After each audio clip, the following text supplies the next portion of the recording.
Tim and council members,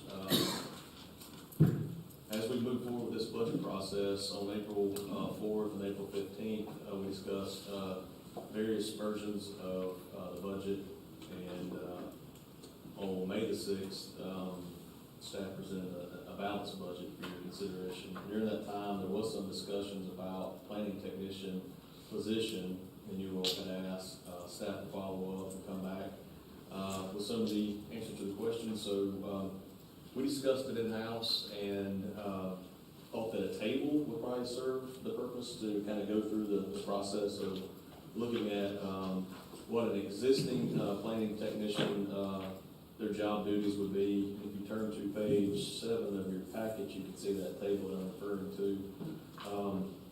So the inside this table, it lists a column that says staff position, and you can see that to the left-hand side, there's all the required job duties and required knowledge and IT access and the rates associated with that position. You can see that in that column, that whole column is colored green, and green means that's achievable. Of course, that's something that we can do to provide if it's a city hired position. We also went out and spoke to our 2 consultants that have provided this kind of service in the past, that does this kind of service for other municipalities. One of them being Centralina Council of Governments, and the other being In Focus. And we wanted to do the same thing as a comparison chart to say, here are the duties that an in-house person could do, and here are the duties that could be accomplished by having a contractor do them, and then also compare the rate as it compares to our salary. We had a dated proposal from Centralina, and you can see in your packet that proposal is from like 2023. I wanted an updated proposal as quickly as possible. That didn't work out before this packet was prepared, so I included that.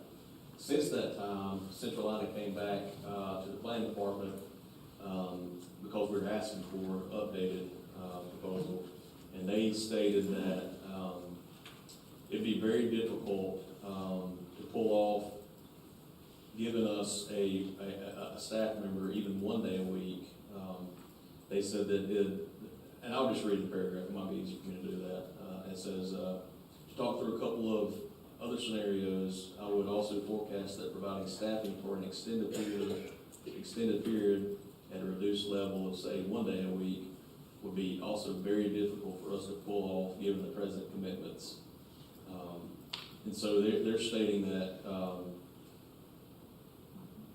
from all the duties that were prepared in the proposal that you all saw, that they would pull that back and say you would have to give us like a specific thing to do.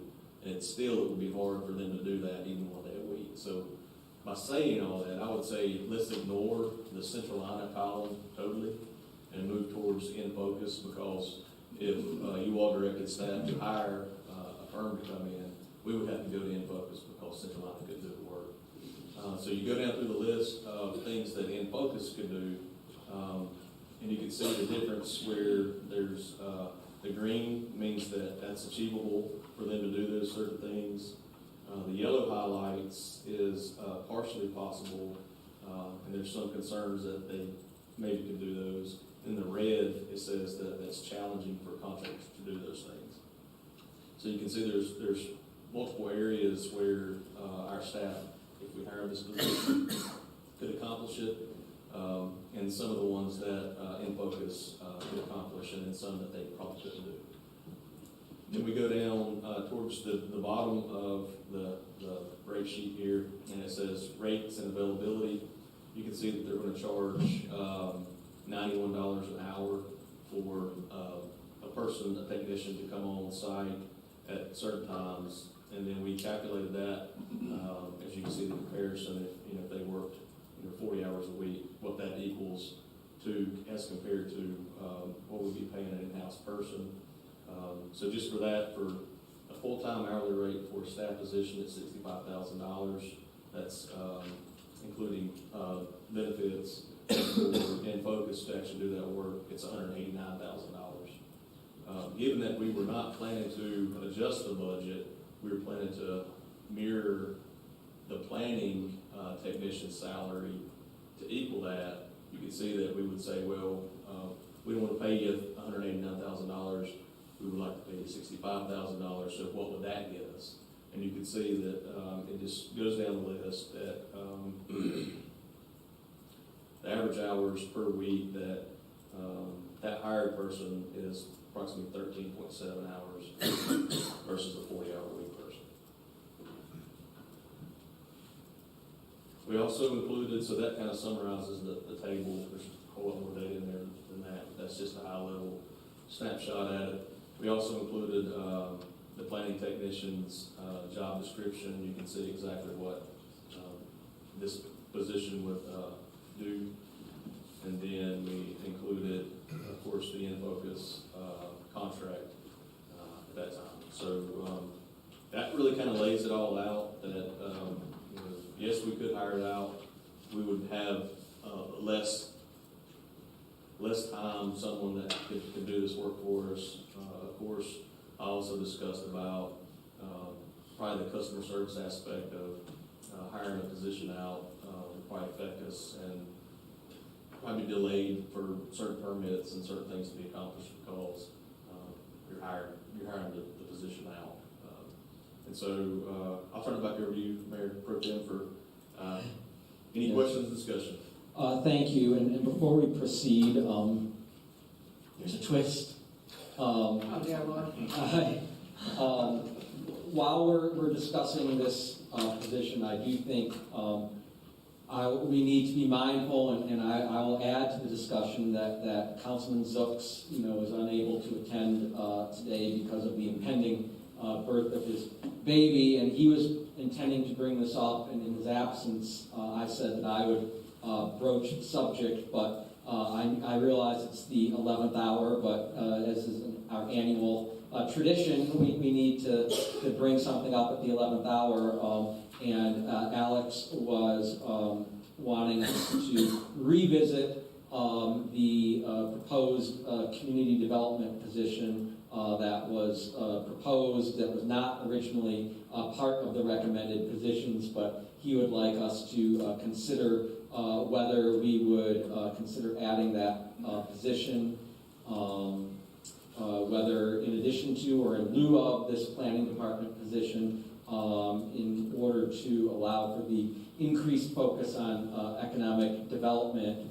I know we talked about that at the retreat, and we're hoping to bring in a consultant to really work on economic development in the Wilkinson corridor, and adding this position would help facilitate that. So I realize this is just sort of a twist, but I promised Alex that I'd bring that up, and we can add that to the discussion. Certainly, obviously that's some things to digest, and that can't be addressed immediately, so I would assume that you take that under advisement. Yes, I'll take it under advisement. Kind of when we went through the initial budget process, we talked about the positions that were requested by staff, and then I think I went down the list of those positions that were requested and kind of gave the description of why I thought that we need these certain positions, and that was not one of them that was included. And I think that during that discussion, I kind of mentioned that we were not recommending that position at this time, given that it would take some time to get an economic development consultant on board. And so I didn't want to staff up when there's no need to staff up until we get a consultant on board and kind of go through that process next year. And that definitely, as we move through the fiscal year next year, if we need a position, and that was something that we could recommend at that time. But that's the reason I recall that that position was not recommended currently. It was not requested, right? No, recommended. Well, it was requested through the budget process by the department. And so of the 17 positions that were requested, was that one of them? I think it was one of them. Yes. Okay. And it was 17 was requested, and of the 10 that were not, it was that position. It was 2 It was 2 police Two police. officers, but Yeah. I suggested 4 police officers. I think the request was for 6. And then there was, the remainder was, fire department. Can you elaborate on what this position would be? What the duties of this position that Jim just talked about would be? Well, it's not really a position though until the consultant is involved, so Right. it's not even necessary, right, until the consultant is Yeah, in place. I don't have it in front of me, and I really don't recall, what that position would do. It's more of like an office manager position. I think there'd be, to cover some grant writing perhaps, there's a lot of, and we've talked before about grants and how cumbersome they can be. But that's one of the things Wow. that I could, get the job description. I don't think we have like a standard job description for that position even at this time. We didn't develop one. And as far as the salary is concerned, as it compares to the planning tech, I don't really know where that is either at the moment. So I'll take it as information and can bring it back on June 3rd to consider. I mean, I apologize for bringing this up at this late hour. I understand, I understand Councilman Zooks's, concern and the impetus for it, but I do, I think it's appropriate to take it under advisement and come back with some additional information. But, as long as we're discussing the planning department position, I think, given the interest in revisiting this position, that needs to be on the table too, to inform our discussion going forward. But, certainly what I envisioned having, this conversation with Alex this afternoon was that, I would still like to have a vote on a budget on June 3rd. And in the past, it's another annual tradition that we, if we take this under advisement, see what adding that position would do, have the budget that we're discussing today as proposed, have an alternate ordinance that would include that, and then we can make the final decision after having some time to think about it and digest it on June 3rd. Is that already in the budget for next year to retain that consultant to evaluate a position like this? Is that already in the approved? That, as I understand it, is in the budget. Yes, the consultant is in the budget Right. for not next the year, so that we position would, not the position itself, but the budget would accomplish us hiring a consultant, an economic development consultant that would go out and focus on the entire city versus just like the downtown area right now. itself, if that's the recommendation, ultimately. Correct. Right. Right. So, yeah, I think we need to deal with the planning tech position Yep. tonight and let staff move forward with that. I had a couple of comments. I don't know if you want to add anything else first. I have nothing else to add. I'll just open it up to discussion or questions about one position, the other, or both, however you all want to address it. So I just wanted to thank staff, first off, for putting this information together as the one that requested. I thought this would be helpful for the discussion, and I anticipated some differences and kind of maybe some limitations that a contractor could do that maybe could not do that a staff person could, and perhaps vice versa. I anticipated some cost differential, some variance there. This is a lot more dramatic than I anticipated. And I think for me, this is really black and white.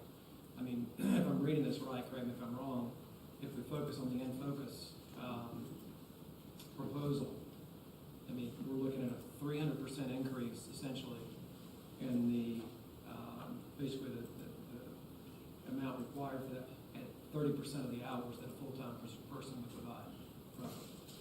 Right?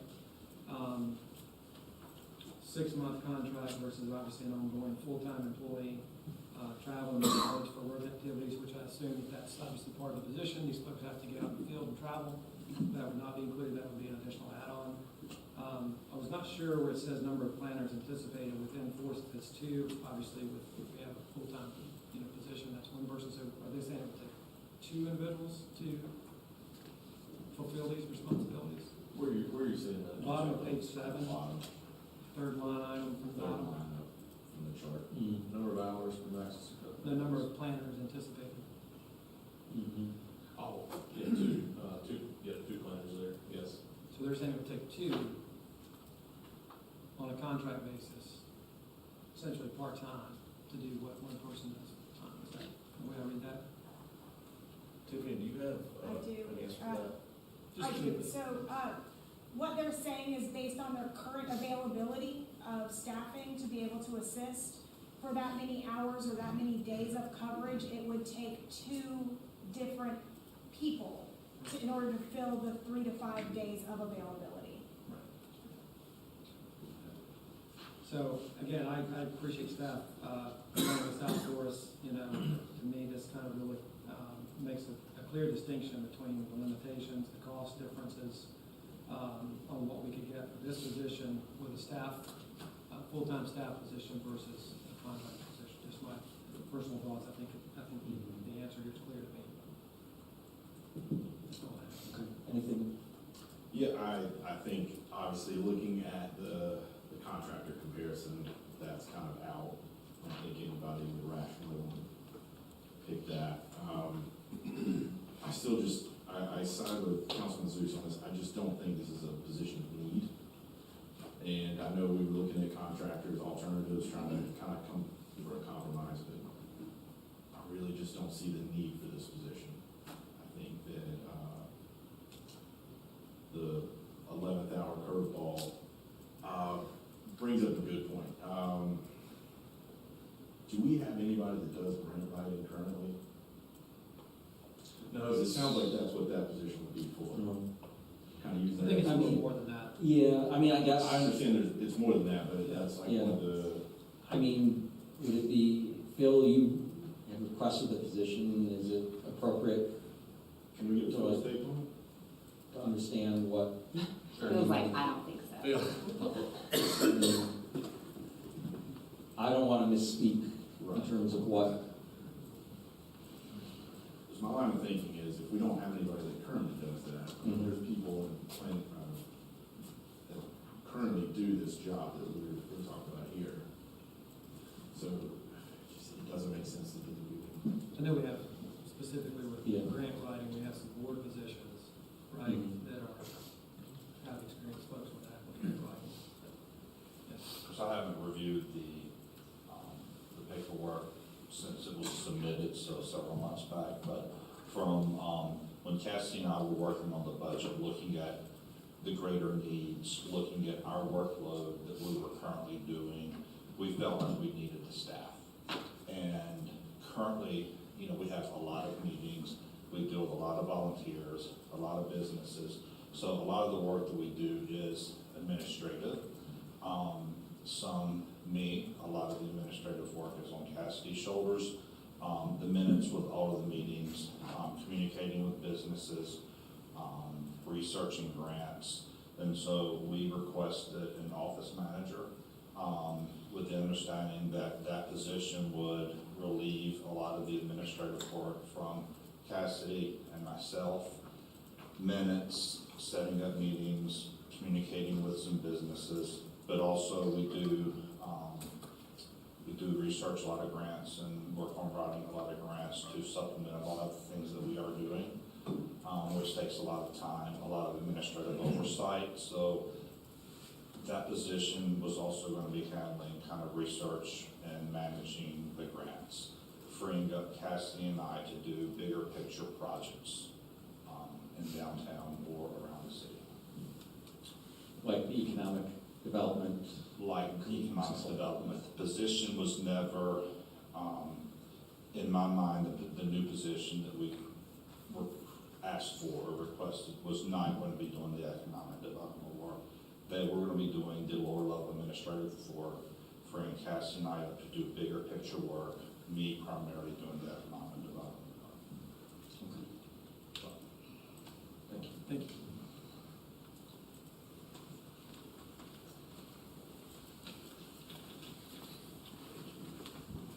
I mean, for me, when it comes to need, I just have to lean on staff and trust that, you know, if they're saying that they need this, I know you've analyzed it, you've given us your thoughts and feedback on what you feel like would be recommended, relative to what was requested. I think we also have to maybe factor in some attrition from time to time, in that department, so. And as far as the need goes, I think it's clear from a responsibility and cost standpoint that the staff position is more efficient for meeting these responsibilities. From a need standpoint, for me, I'm gonna lean on staff to give us that recommendation. And I still stand on what I said the first time, you guys recommended this. I don't work in planning and zoning, I don't know genuinely needs versus wants. I'm leaning on staff for that recommendation. You could have recommended all 17 and you only asked for 7, so respectfully, I just feel like if it's needed, it's needed. Now, the other, we'll, dive on that a little bit further. Yeah, I think that's fair, since that's sort of a late developing story. If we're focusing just on the planning position, then I agree with Catherine and Jason, for the reasons that they've stated.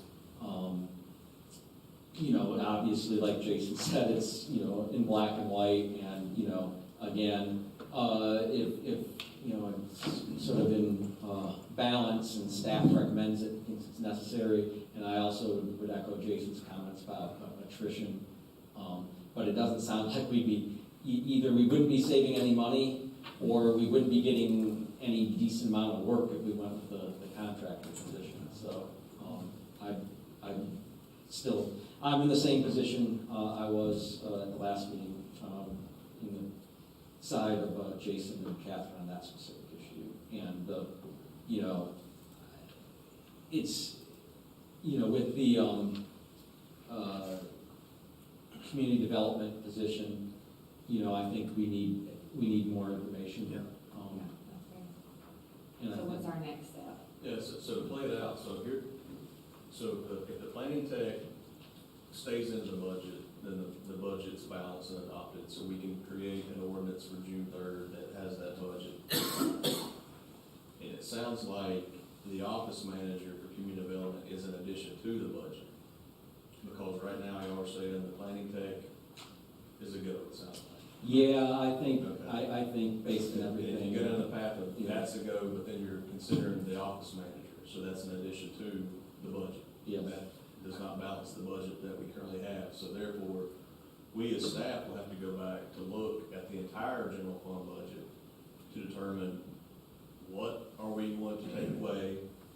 Do you want, which capital project, for example, would you want us to remove to balance the budget? I think, sorry, not to interrupt, but I don't want to go down that rabbit hole personally. I think we've already said that we already have it in the budget to retain the consultant, to look at this economic development need, right? And out of that may come the need for a position such as this, right? So, if you want to come with an alternative budget proposal on the 3rd, fine. But I think, I just think we need to move forward. yeah. Because that's gonna, I don't know that we need to have an alternative budget proposal for this position before we even know if the position is warranted from the consultant's study. I feel bad Alex sitting here to, Yeah. kind of allude to what he's thinking with this, but again, I'm trusting, I don't. That's why I at least Staff, but- sort of, I know it's gonna work, but. It's a new general fund budget. Yeah. So we'll have to balance. So that's what I'm saying, like if we bring it back and you all consider adopting a budget on June the 3rd, you're gonna have 2 budgets. You're gonna have one with the planning tech that we just presented, then one with the planning tech plus the office manager. And so we'll have to come back and say, here's how we'll budget that. And that will affect another line item somewhere, because we have to, if that position's hypothetically $50,000, I have to Take that go consideration. to find $50,000 from that source somewhere in the general fund to move it around. Then present that to you all to make sure that y'all are comfortable with that change. And then, so that's different, that's the budget ordinance and everything on that side, plus that's different, a different budget for that position. So we can do it if that's what you all direct staff to do. And maybe we have the discussion on June the 3rd, but it wouldn't be a budget adoption because we'd have to balance at that point based on how y'all want to balance the budget. Well, Then after that, yeah. And again, we don't have a consultant currently. We don't have a consultant for economic development, and that's the thing we're gonna do, we're gonna hire the firm, and they would basically serve as a consultant that kind of looks at the areas, and, but that takes time to manage, and so we're gonna try to determine, staff's time that it took and whether we needed another position to help out, because we got somebody else doing work. Let's, I mean, my thought, I guess, is, you know, I think we should have we can have the discussion, and Alex will be here.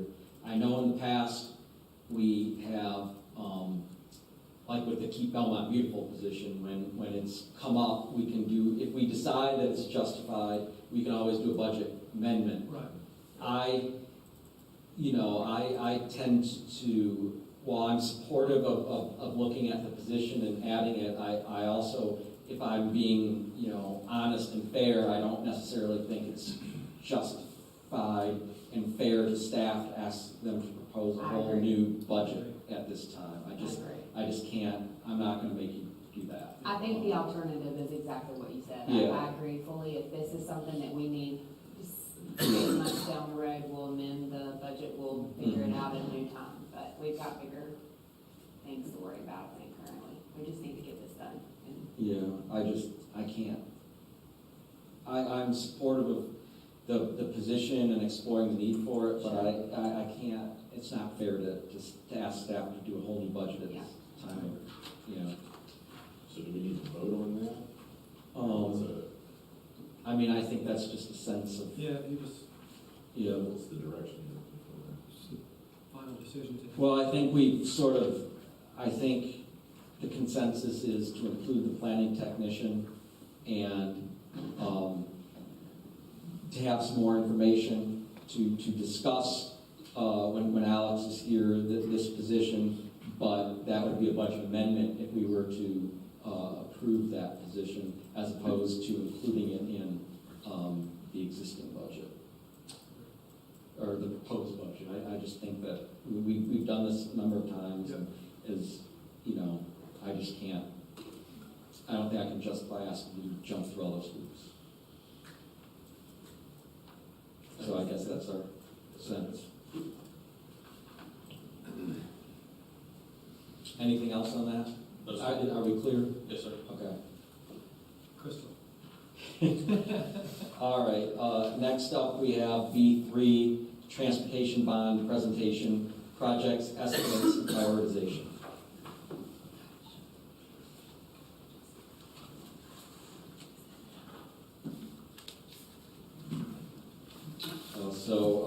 Welcome to Jonathan Wilson, our Public Works Director, to introduce this topic. Thank you, Mayor Pro Tem and Council. So at the 2024 City Council retreat, Council requested staff to explore the potential of a general obligation bond for transportation improvements. In March, staff engaged Gannett Fleming to provide engineering services and perform due diligence to estimate project costs. And Gannett Fleming is here tonight to discuss the 12 identified projects by staff. And it's also important to note that these project plans are conceptual in nature, and the cost estimates are very high-level estimates at this time, only to provide an idea of what project costs could be possible. Additionally, First Tryon Advisors is here and available to discuss potential fiscal impacts associated with the general obligation bond. At this time, I'll turn it over to Gannett Fleming, Mike Holder, the consultant.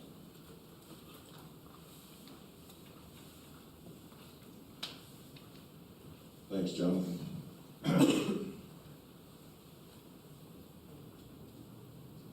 Good evening, Pro Tem, Mayor Pro Tem, and council members. Thanks for letting me be here to make this presentation. I am Michael Holder. I'm Vice President of Transportation Services for Gannett Fleming. I'm headquartered out of Raleigh. I've worked for Gannett Fleming for approximately 7 years. Prior to that, in my prior life, I was with NCDOT for 34 years. I was division engineer in this particular area. One of my counties was Gaston County that I covered for 13 years, and then finished my career at Raleigh as the chief engineer for NCDOT for 4 years. Before I get into the project scope and timeline, I want to introduce one of my co-workers that are here, Lahan Guan.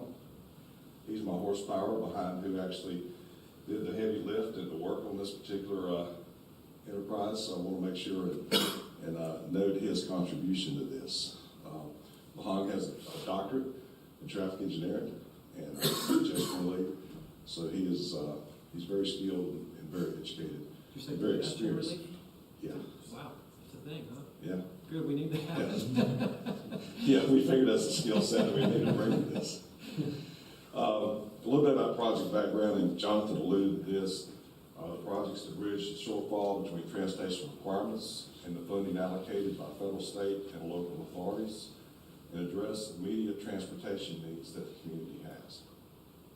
The schedule, of course, in March we had a kickoff with city staff, identified 10 or 12 projects to more deeply analyze. And like Jonathan had said, I will caveat that with, these are very conceptual designs and very high cost estimates, because what we're doing is getting a real high level concept for what a bond issue will actually accomplish relative to the scope of these projects. So we did that. We went back and did our background research. We screened the projects, again working with Miles and his staff.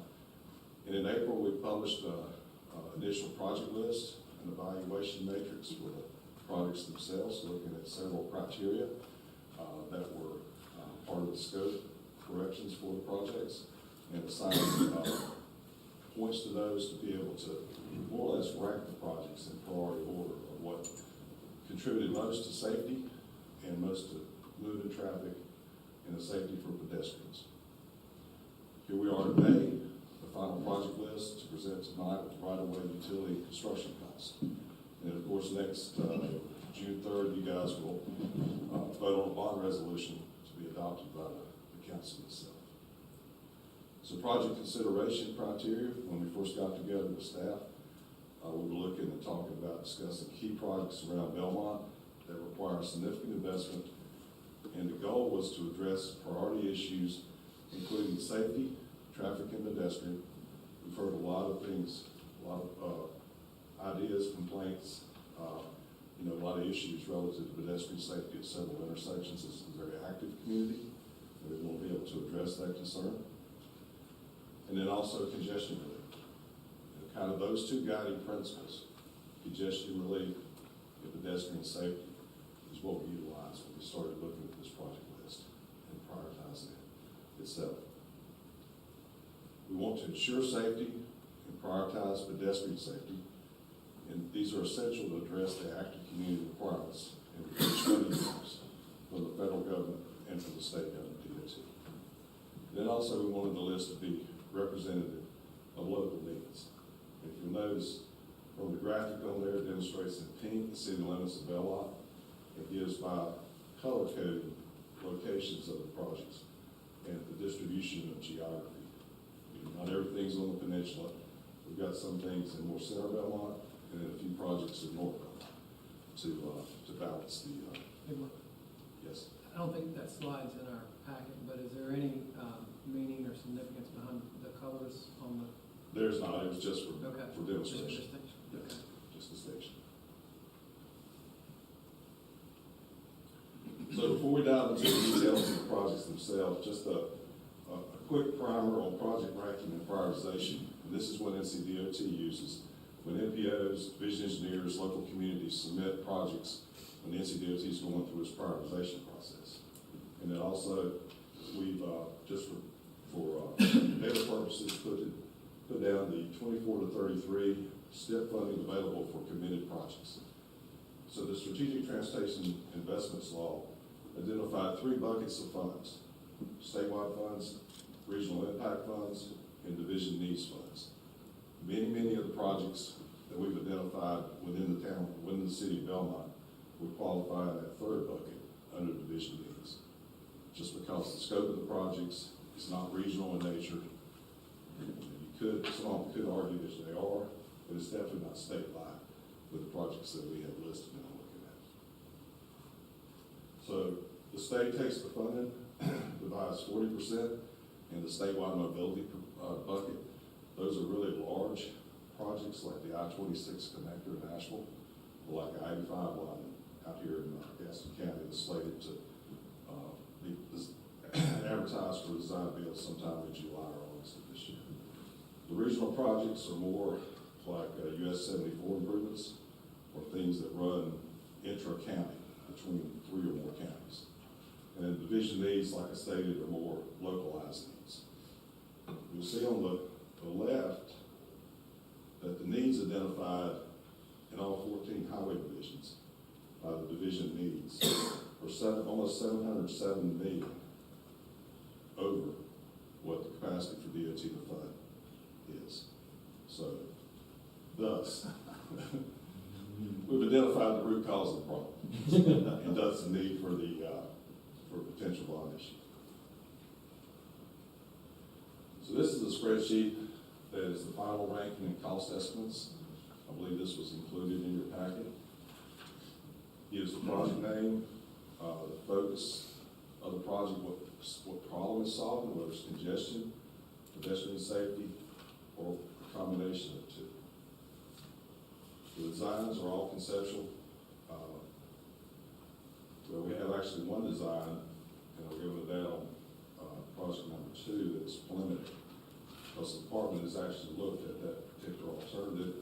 We looked at another alternative that downscoped it some from what the original feasibility study was done with the department, and reduced the cost substantially on that particular intersection.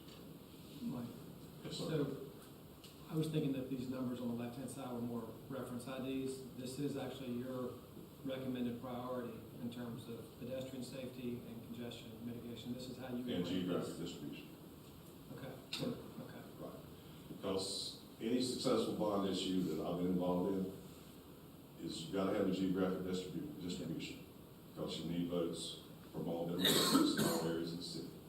But you also need to include not only roadway projects or highway projects, but at least some bikeways, some pedestrian projects. Pedestrian safety improvement is just essential that you have that mix and that multimodal mix to be able to make it successful. Cross-section that we've identified, the length of the project, the right-of-way needs, and I won't read through that, and then the overall cost.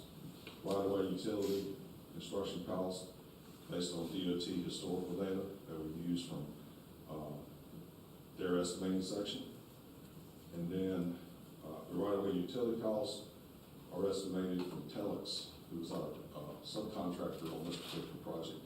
They're a right-of-way utility firm that is located in Charlotte. We work with them on a regular basis to do projects and to deliver projects. All right. First project is a 2-lane new connector. I don't think you have this depth slide, the cross sections. No. In your packet. These were added late yesterday. Mr. Juan added these as we have, based on a phone call we had staff yesterday, just to make more graphically clear what we're doing relative to the improvement, but also the overall scope of the project itself. Because we knew the lines were a little probably confusing from a color basis, and were not real in depth. So the cross-section on the right in this particular case, the one in red is what the cross-section is that's proposed. It is this is a proposed new connector between Southport and the Del Webb community, where the existing road that the developer is building will end, and South Point and the Belmont Middle School road that comes down now. So tie into South Point on the middle school driveway, continue over to the parkway that Del Webb's building. That'll create another distribution point for traffic going northbound on South Point to turn and go up to, I guess, Upper Armstrong, potentially. Take some of the load off. That comes out right at Timberlake, okay? Yeah. Or Timberlake, yes. Yeah. Correct. So, on this neighborhood there, that's South Point Bridge. Yes. Yes, sir. So, I guess my question, I see the need for it. What is its utility at the moment, like when Del Webb is built out versus the lower 2/3 of that Pittenger property, which is not developed yet? Would they be building the lower 2/3 of the parkway, whoever should get approval if and when that would happen. Yeah, a spoiler alert, that's Project 12. Yeah. So we'll discuss that one in a minute. That's a big project. Tiffany had actually asked us to look at that. Not so much for inclusion potentially in the bond program because of the cost of it, but to look at what, just the cost would be to a developer when they came in and submitted an application to develop that piece of it. Right. So the project we'll look at, which is number 12, will be from basically where this connector ties in at the intersection going south to Tucker Road. But I guess I'm sorry. No, go ahead. My question is more in terms of this number one here. Right. Is this going to be something that would have immediate utility, or is it going to be more useful down the road, No, it'd be immediate. so to speak? It would be immediate utility. Okay. Because anytime you add another outlet to the system, and traffic has another way to get around, it's less congested than the direction of the way that they're going through now. 40%, 50% of the vehicles are probably going to take that less congested route. Be an So- immediate relief valve for that middle school traffic.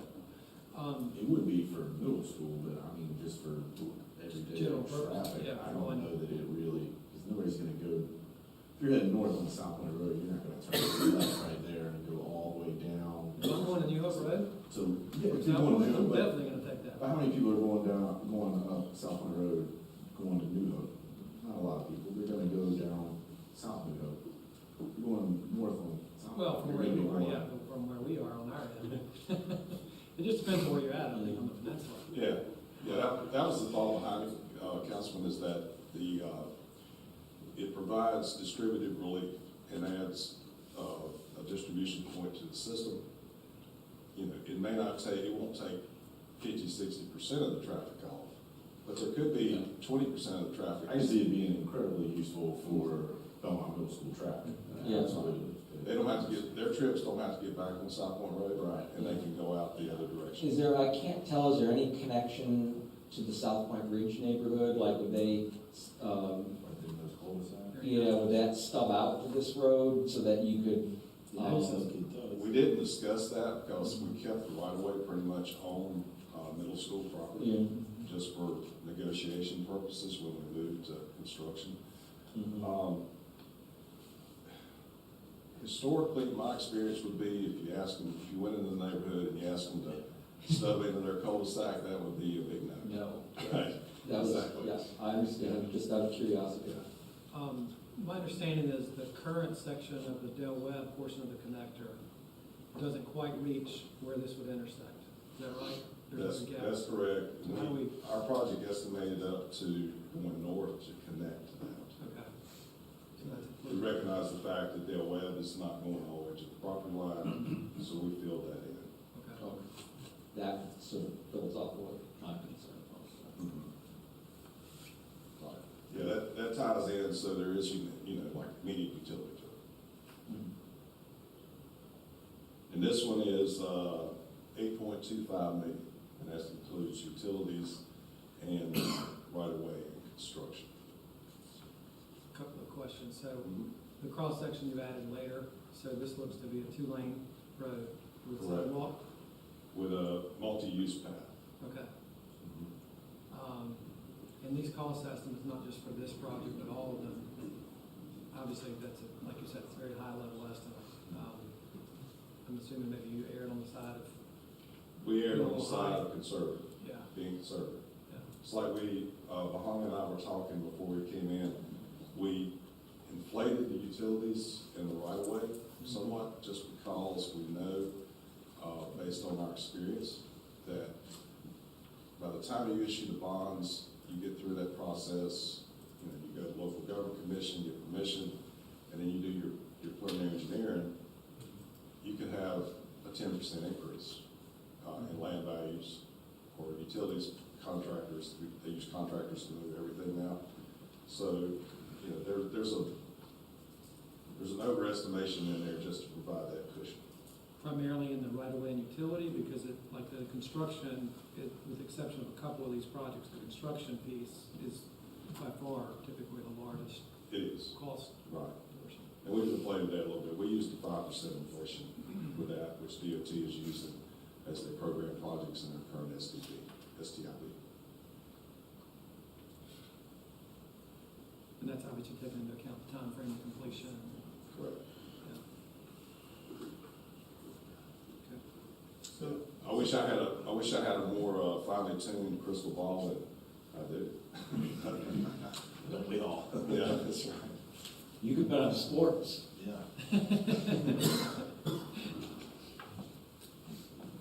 I wouldn't bet on NFL games, though. I've seen too many things happen. Especially with hometown team. Yeah. Any other questions about this connector project? All right, we'll go to number 2. This is the intersection of Keener and Catawba. Just a few high points of this one. This is the one that VHB did the feasibility study for the department. Traditionally, when a project is submitted for funding and participation in the prioritization process, the DOT will score it. If it qualifies as a division need, then they do the next step and do a feasibility study. Well, I can assure you from being in my 34-year career in DOT, I tried to reform this somewhat. My 4 years as chief engineer, obviously was not really successful at that because DOT provides a Cadillac design in their feasibility studies. So we're being conservative in our estimates, but DOT is really conservative in what they do. But they also use design standards by the Green Book, which the Green Book Green Book of Highway Design allows you a lot of flexibility and a lot of engineering judgment in lane width, island location, if you need islands or not, with the turn lanes. So we went back and did a traffic analysis based on some fairly recent TIA documentation that Tiffany supplied for us. And so we felt pretty confident on the traffic counts on Catawba and on Keener. And what we did is, and I challenged Mahan to come back with a design that was more compressed and that was much less expensive than what was originally stated in the feasibility study that VHB did, or the department did. So this is the design we came up with. You'll note on the legend, and we'll send you these particular maps after the meeting. So you have a fresh set, and you've got the cross sections, and you've got the color coding. If you look at the legend, it's the green is new right-of-way needed. The orange is temporary construction easement, which is just an easement acquired from the adjacent property owner that goes away after construction is concluded. And then the purple is a permanent utility easement. We were pretty conservative with that just because there's some flexibility in some value engineering you can do when you start getting the design that could compress this even more, could save more money on it based on utility moves. But at this high level, in this concept stage, it's hard for me to sit here and predict that right now, what that would be. What would this permanent utility easement look like? I mean, It's just an easement that's recorded. Yeah. It's a recorded permanent easement Okay. with the county clerk. But it's not, like the right of way, I would imagine, would be like actual. That'd be actual potential construction. Yeah. Permanent utility easement would just move the aerial utilities over Okay. to make room for those. So it's like what we all have on our own lots. Correct, that's right. Exactly. With the new right-of-way, it looks like the only real significant encroachment is possibly on the Watson Insurance Building there on the corner of Park and Catawba, Keener and Catawba. Correct, and I'm assuming, Councilman, that, see the big green blob over there? Right. I'm assuming that's a site distance? Truck. Truck turn. So you have to put a 53-foot trailer turn in that radius. And to be able to do that, you put a template on it, and you need that much width to turn that radius with a 53-foot trailer. So there's a driveway right there, adjacent to Keener, between the office building and Keener. Right. That would be taken by this, right? Most of it. You talking about the Are you Watson familiar office with building? Sorry? The Watson office building? Yeah. I don't see how it It, not be, it may be. I've done some pretty miraculous things with, with but. signs and, you know, right-of-way features and trying to save buildings. We would try to do everything we could, once we get into design, to either asymmetrically widen, because we don't have a PUE anyway on the other side, to try to minimize the amount of take to be able to not take the building in totality. Because we know the sensitivity of that property, we just don't want to do that. Right. And as far as lane additions for this project, there is a dedicated right turn coming from Keener, I guess going north, that'd be, Yes. Yes, North, toward east. Right, that's a fairly wide lane too, right, and Jason, you talking about a right turn lane? dedicated right turn lane, right? Going on to Catawba, correct? going on the Catawba and traveling along downtown. No, I'm sorry, I'm coming through East Belmont, so if you're coming up Keener from fire department, coming across the bridge Mm-hmm. on Keener, coming to Catawba, making a right on, coming to Catawba, making a right there. It doesn't look like it's a dedicated. That's a lane addition, right? A dedicated right turn Yes. lane? Correct, it's a lane. So you're still maintaining 2 through lanes, Mhm. and the left turn would be left and straight. How do you refer to that? There's a term for that. It's dedicated left It's and a dedicated. right turn. There's Yeah, left The turn right turn storage. is a Yeah, channelized there's turn. one lane, dedicated left, and then a right turn. Yeah. Okay. So they're Because you gotta, giving you a dedicated left turn lane there, which. Right. it increases the pavement width and thus increases the capacity of the intersection to move traffic. Because a lot of your traffic's queuing up now with the rate that's there, Yes. and your right turns are getting stuck in your through movements, or Mhm. your left turn movements. So so the right turn movement will not change, it sounds like. That'll continue to be a through and a right, Correct, right? Okay. It's just we'll have a dedicated left is the only addition yes. to that. Okay. Even that would be pretty useful. Oh, yeah, How for many sure. times we all got stuck there? And then, Mike, the other addition is, as you're coming through East Belmont, approaching Keener Park on Catawba, there would be a lane addition or dedicated right turn That's what's most needed.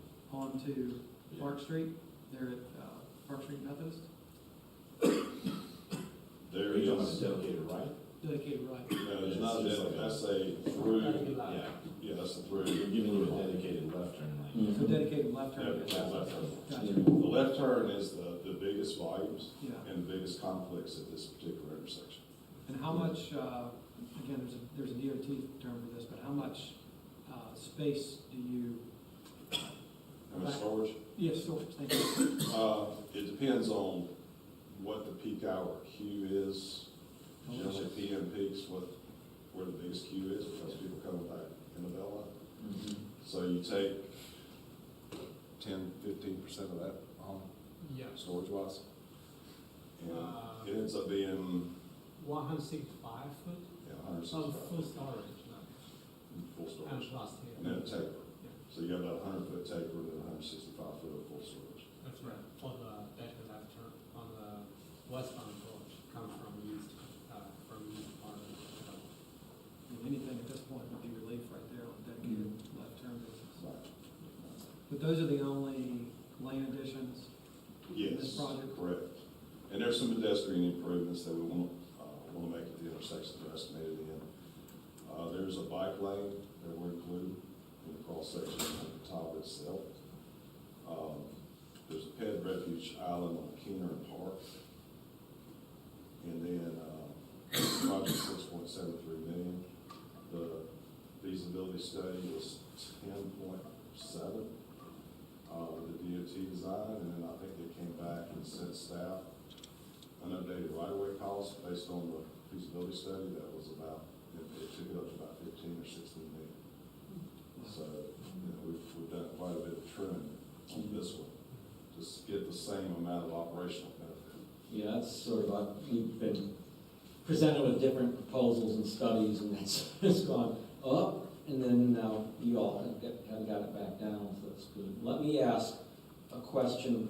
We've talked about the right-of-way in connection with Watson. What about across the street along Catawba on the other side of that intersection, because I know you've got like a strip and it almost looks like, you know, sidewalk. I know there's already sidewalk there, but, you know, I also know that that's a funky intersection with, in terms of the topo, and I think you've got some utility poles like right smack dab in the sidewalk there. So, you know, what's that gonna look like for the folks who have houses there? You're talking about coming out of town, Mayor Pro Tem? I'm talking about, so, like, On the- that's what I'm talking about. Oh, okay. So like if you're coming down Catawba towards downtown, and you Okay. go straight through the light, Right. the green strips on the left is what I'm talking about. Oh, that's got the construction easement and just a little bit of right of way. Yeah, what's that? I mean, because I know what's that gonna look like for those houses is what I'm asking. Because I know if I'm remembering correctly, it sort of slopes, well, maybe it's, There's some elevation Yeah. in there, it is, and utility poles in the middle of the sidewalk. yes. Yeah. The best I recall, I think that one on the corner, or one of those has just been redone. Is that- On the other side, The other side. on the north side. Okay. There's, yeah, Yeah. right there on, near the, Yeah, apartments that were just redone, yeah, actually just built. You know, there's- that's true also. I think there's an opportunity with that right turn lane. Every time I go past that, I'm like, good God, that's wide. And I think there's some opportunity to perhaps harvest some of that Mhm. and try to, we still got to turn 53-foot trailers. That's Mhm. always the challenge for us, especially when you don't have deliveries downtown to the businesses. You can't avoid that. So you have to put that template on there. And I would say that's what's pushing things kind of over a little bit. Yeah. So if we can shrink that lane down some and push that radius out a little bit further, we could potentially pull some of that off. So, personal experience, I think if you're coming, from the fire station on Keener, having a dedicated left turn lane right there, I know it'd be helpful, but I don't know that it'd be necessary. I know it'd be helpful, but most people, if you're gonna go toward downtown and you're coming from Keener, you're gonna cut through Hawthorne neighborhood right there to get downtown. Down the cloud. Right, so if you got rid of that left turn lane right there, could you save space elsewhere? As far as, I don't really like the idea that we're gonna be encroaching that much on the Watson insurance. I mean, it's potential that we could, and we'd have to look at the operational, the traffic characteristics and do a more thorough count on it. Because you want to look at turn and movement counts just to see, if you don't do that as part of the improvement, does it continue to stack up traffic queue? Because you got a lot of traffic that's coming up Keener in the AM peak, and they're trying to get to the interstate, or they're going to 2974. So I'm not trying to be evasive with your question. No, I I'm just saying understand. that it warrants further study, let's put it that way. Yeah. Challenging intersection. It is. It is. It Yeah, is. the northbound left turn wanted to be relatively light. What was that? But since feasibility study shows that the left turn, I think the storage can be reduced. Although it's not current, I think it might be ignite that to work further investigation. We're also showing an island there, a refuge island for pedestrians. Yes. And that's generally, it's generally best practice in a 5-lane section. Just because there's pedestrian gets up there to the intersection, there's so much pavement in front of them, it's a long way, to Yeah, cross. you got kids and strollers and stuff. Right, exactly. So, I'm a little reticent to say, okay, we could jettison the island, because that takes a little bit of width. But it's, like Mohan said, but we'd have to look at the operational characteristics and just see if it, because sometimes you push on one side of the bean bag and something jumps out the other side. And there's always an equal opposite reaction to an action. I'm at this intersection almost every day. And I've seen this intersection for 30-some years. For me, the biggest need was the left turn lane on East Catawba going on to Keener. That gets stacked up in the afternoon so bad. So We all pass it on our way to the meeting. I'm usually in that line, very upset. And then pedestrian crossing, I think with, the continued build out of downtown Belmont, I think we really ought to have a focus on the pedestrian traffic through there. Well, especially as we do things with commercial and the, In you East know, Belmont. in East Yeah, Belmont, people are exactly. gonna wanna Right. go back and forth. Well, it's almost complementary to the economic development discussion y'all just had, because you know, if you make it more pedestrian friendly and you make it less congested and safer to cross, you know, you can tie downtown to East Belmont Yeah. Mm-hmm. more closely. That's just my thoughts. I really don't like that it's encroaching on lots of insurance. Yeah, I agree with I that, do that not like bothers that. me. So if we could get creative on, Yeah, because it's definitely needed, I mean, it's a necessity, it's just, I agree Okay. totally. We'll note that and look at it. All right. I've got a comment, but I think my last comment is more from a bigger picture, like when we talk about all the projects together and where this might factor in.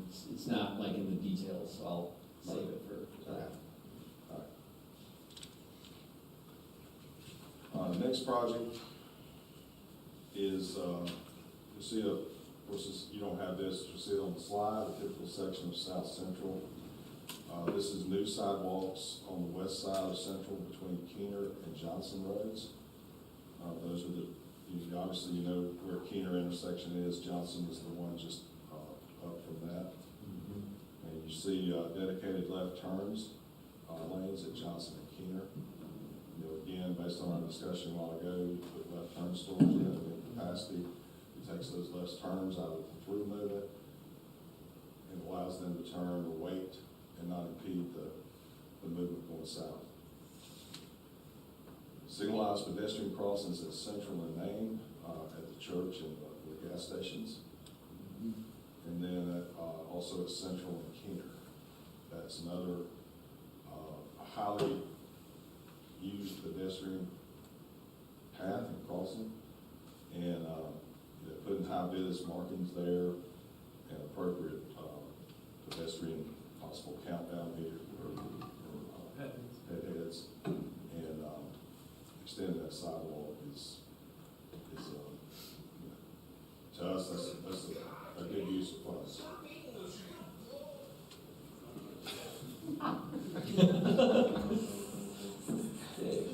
Kevin's giving me commentary on that. He said that was not me, to be crystal clear. It's AI. Yeah. With regard to the two new dedicated left turn lanes, I'm certainly familiar with the one on the Keener. Mm-hmm. Do we have a lot of backups on the road or the childcare too? Is that really a major backup point? I just haven't seen it before. There is, believe it or not, there's some volume that takes that left turn. Yeah. Whether they're cutting and avoiding Keener, or they're going to the daycare, or whether they're, you know, going to some other part of the, like subdivisions down in that area. But any kind of, like I said, anytime left turn capacity, anytime you can separate those movements, you're gonna be better off from a level of service perspective under any circumstances. Just out of curiosity, do you know kind of ballpark if you were to remove that dedicated left turn at At Johnson? Johnson? What that would remove from the total cost estimate? Minimum, Ballpark? Yeah, it'd be how much? 100 It's to a Oh, restriking. 150,000, because it's a restriping, we're not doing any pavement line in here. Okay. So it's really, that's kind of, you know, we've already got the template in place, so it's a matter of just Okay.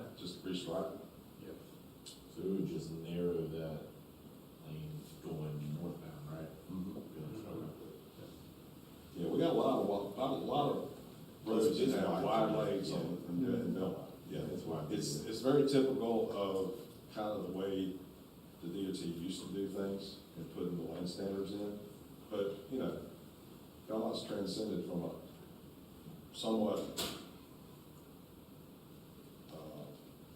not, won't call it semi-rural, but, you know, it's less urban to much more urban.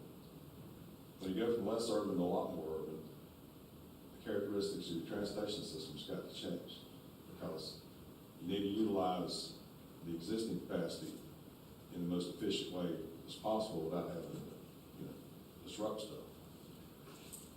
And that's what some of these projects do. They take advantage of that existing width, narrow the lanes, take out islands, put some left storage in. And it really makes a tremendous improvement, more than you could even imagine, by just adding that little bit extra capacity and reducing those turn movements out of that through traffic. That's a big part of the Southwood Road improvements too, it's just reconfiguring the lane widths. Would this include resurfacing on that stretch too? Just 'cause there's some- I don't think so.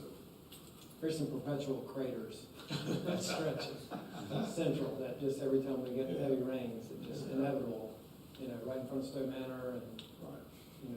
and this doesn't include any type of resurfacing? Not Or just right. restriping? Not yet.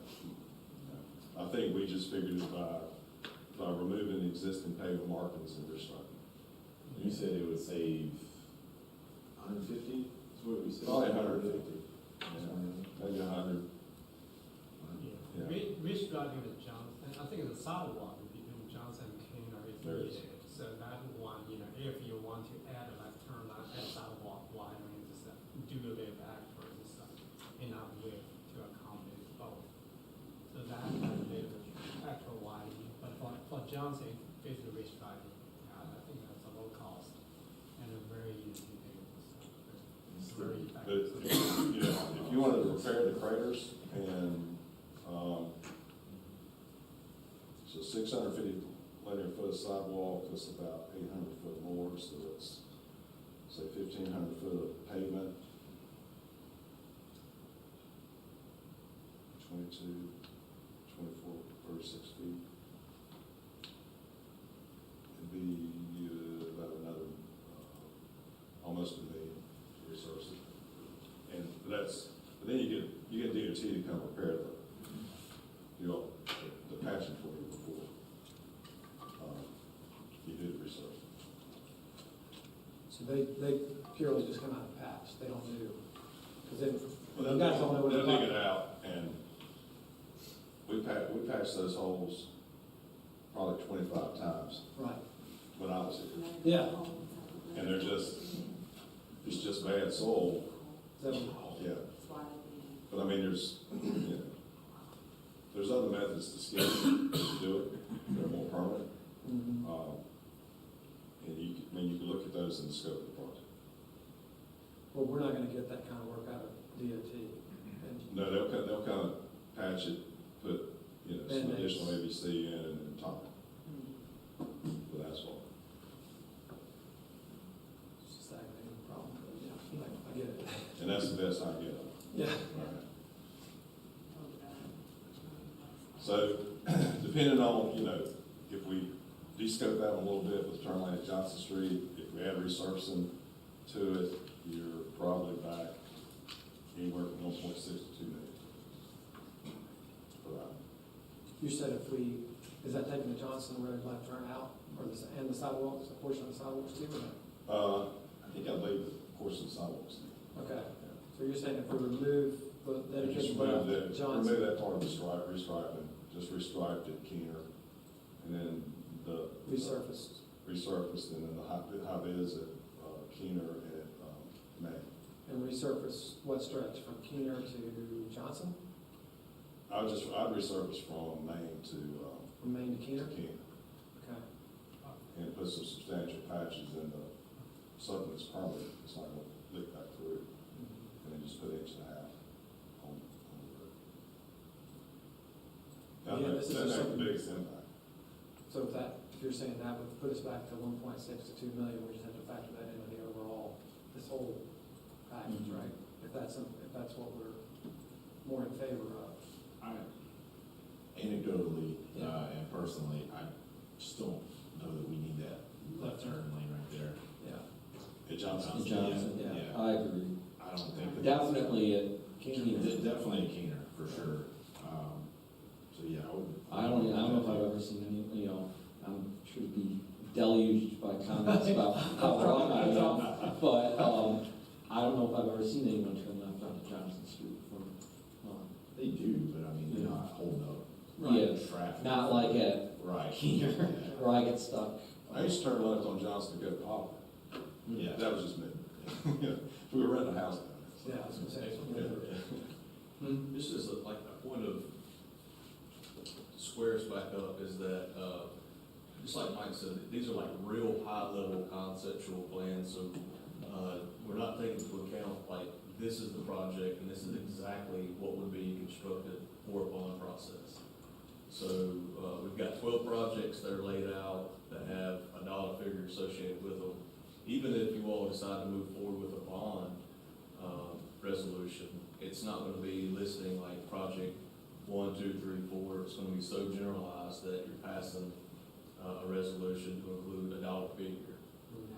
And so, you know, to get down to the weeds of like taking the laneway or adding 100 feet of sidewalk, probably is not necessary for the discussion as we like move forward with Mike, because we have like, there's, like Mike said, these are a GIS snapshot with some lines drawn on and estimated. So once we get, if the bond passes and we get to that point of going and constructing projects, you may not include that project even though you have considered it for the bond amount. There may be another priority that comes up in the future at that time when we go to the bond market. So I just wanted to like point that out that, Thank you for clarifying. you know, That's good. we're not trying to That'll like save us. design a project right now in front of everyone. It's like, this is like high-level conceptual dollar figure. This is how we came up with a full list of 12 projects. Got it. Maybe we can narrow them down to 4. Maybe we need to get to a dollar figure. We do have, just so everybody knows, we have First Tron here as well, who at the end of the presentation for Mr. Holder, will be able to come up and work with his model that kind of plugs in. We can turn projects on and turn projects off, and it gives us like a full dollar figure, how much that may be for future bond in the future. So just, I just wanted to like kind That's of good. reset for Thank me. Thank you, We yes. needed that. So we're not turning dirt on July 1st. Yeah, we might not have a turn lane there. We may have 2 turn lanes. I don't really know. But, I know it's lots of fun to sit here and poke at me and be honest designs, but, Yes. We'll zip It's a right sensitive topic. You I know. know, I should have. Going to the next project, just to add on to what Miles was saying, just kind of another reminder of a cautionary note. A successful bond program has successes very early on. It's very visible. It touches a lot of people and it touches a lot of geographies. That's how you pass with it. That's how you pass a bond program. That's how you implement it. And I've been involved in half a dozen across the state. And that's the 2 or 3 guiding principles that each one of them are successful with. So the next project is it's a new multi-use path on the north side of Park Street. Signalized pedestrian crossings at Wilkinson Park and at Park Hall. And it's about 1.7 million for that piece of multi-use path. So you'll see the cross section there on the screen. And this one is, we decided to include this one in consultation with the staff because it addresses a pedestrian bicycle need that, obviously we're not doing anything to the roadway itself, but we thought it's a good project because the potential for, there's pedestrians that walk down in that area and that cross in that area, and that's, that intersection right there where the Walgreens and the CVS is pretty dreadful to try to get across there. And there's some attention that needs to be given to it. The next project is new sidewalks on both sides of Perfection Avenue in North Belmont. Pedestrian crossings, high visibility, painted at Perfection Pleasant and at Perfection Pebble Creek. This includes pavement widening to provide sufficient width, 34 foot, for either bike lanes or a center turn lane, whichever one might be determined to be of more utility. It's total cost of about $1.8 million. We felt this is a good project. It diversifies your geography, and there also is a lot of pedestrians up in that area. And you can see on the right, at the bottom right cross section, multi-use sidewalks on both sides of the street. That shows a two-lane vehicle pavement. Like I said, if we don't do the sidewalks, we could take advantage of the extra widening to put a lane. Yeah. Next project is a new multi-use path on the north side of Nixon Road between the Shannon, entrance to the Shannon neighborhood and Southgate Road.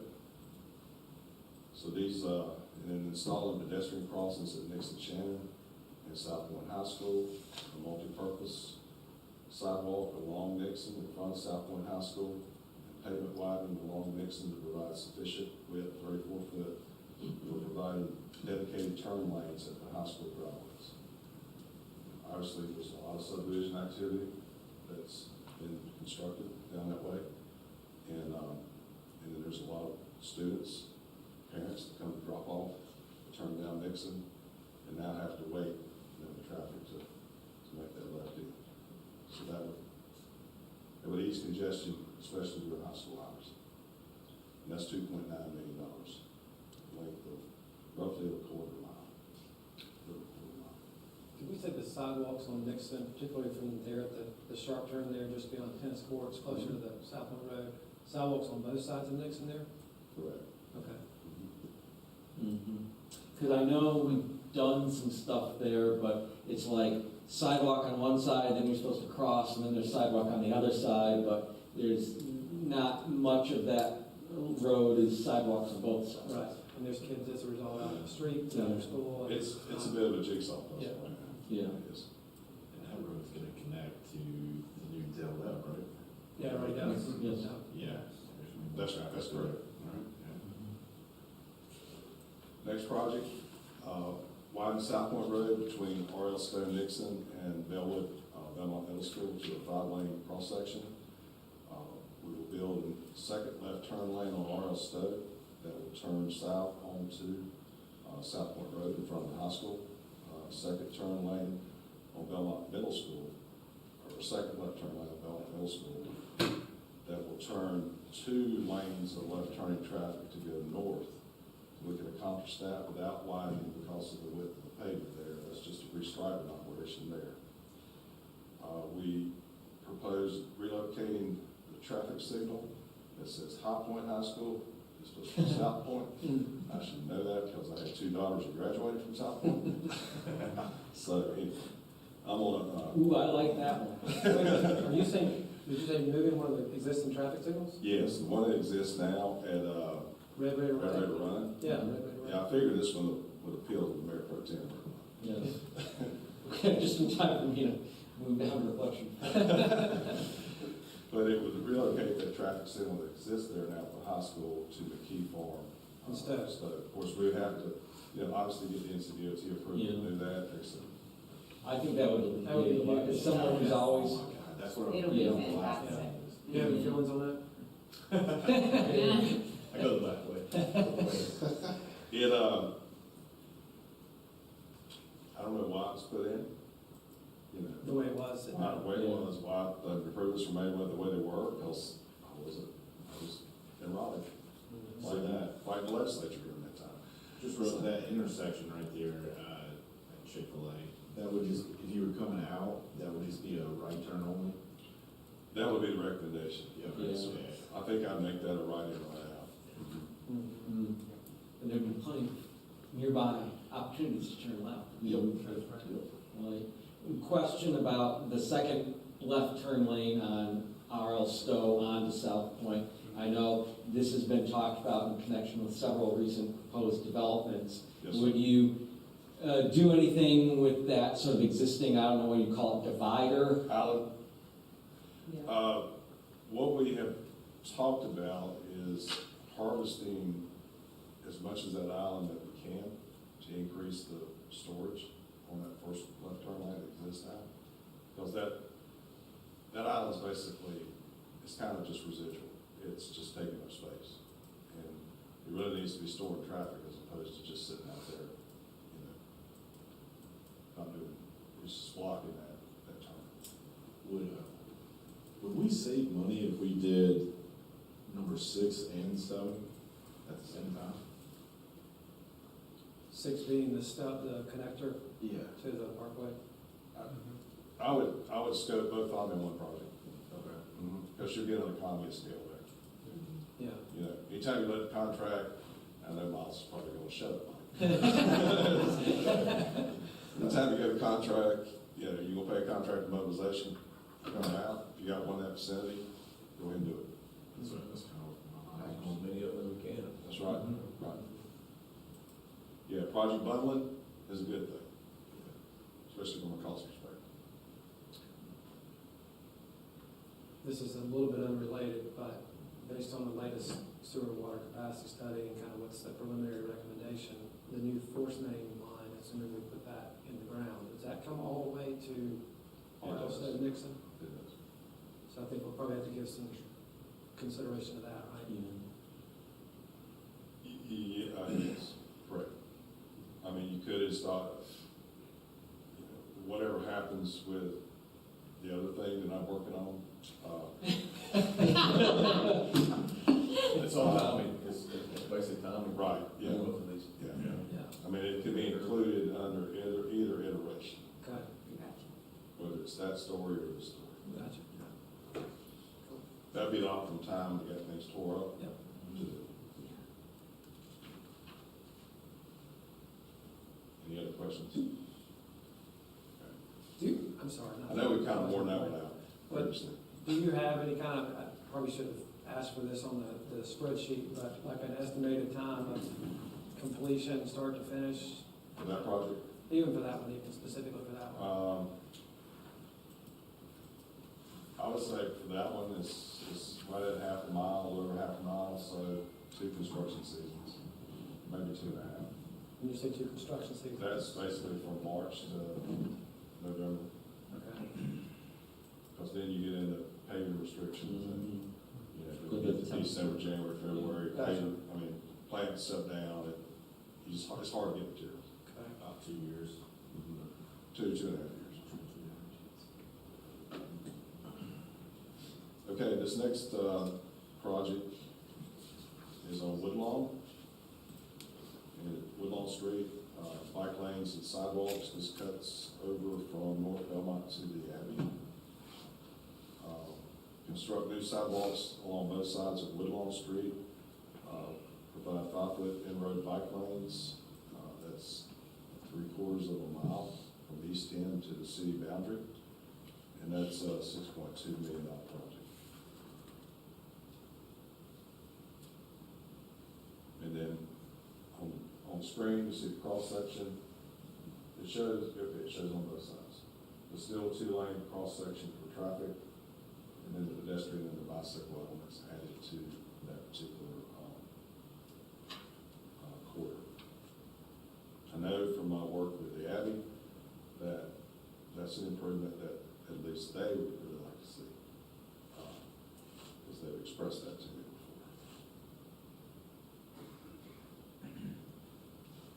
before. All right, next project.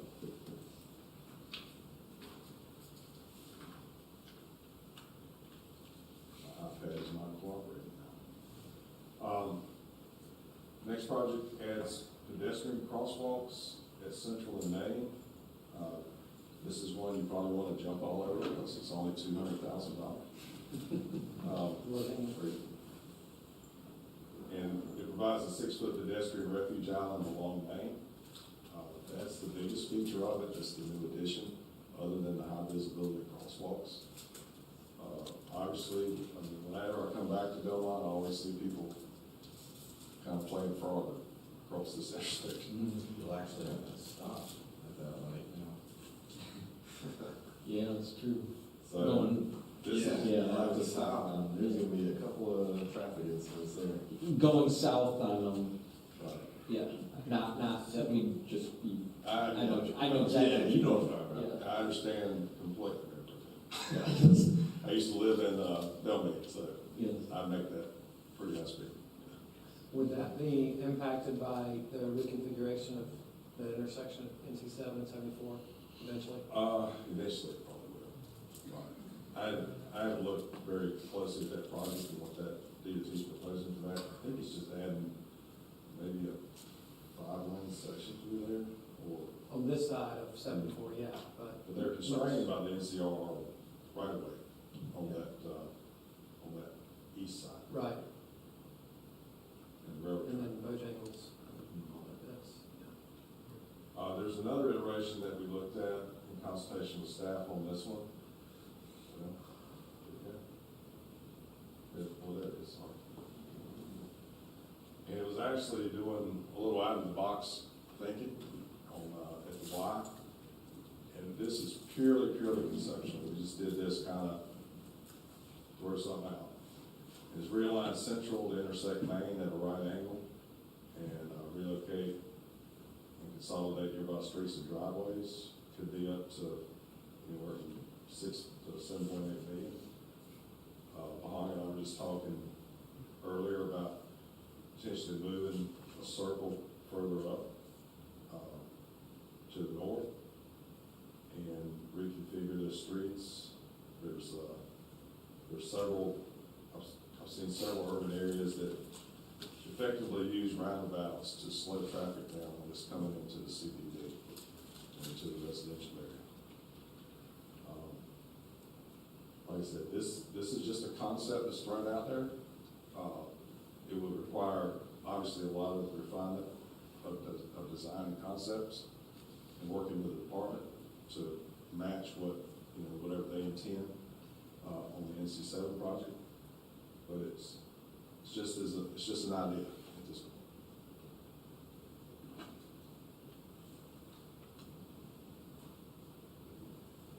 All right, next project. So this project here is construct new left turn lane and sidewalks along Holly. Restripe current 4-lane section along Park to a 3-lane with bike lanes. And obviously we caveat this with saying it's subject to capacity analysis and DOT approval.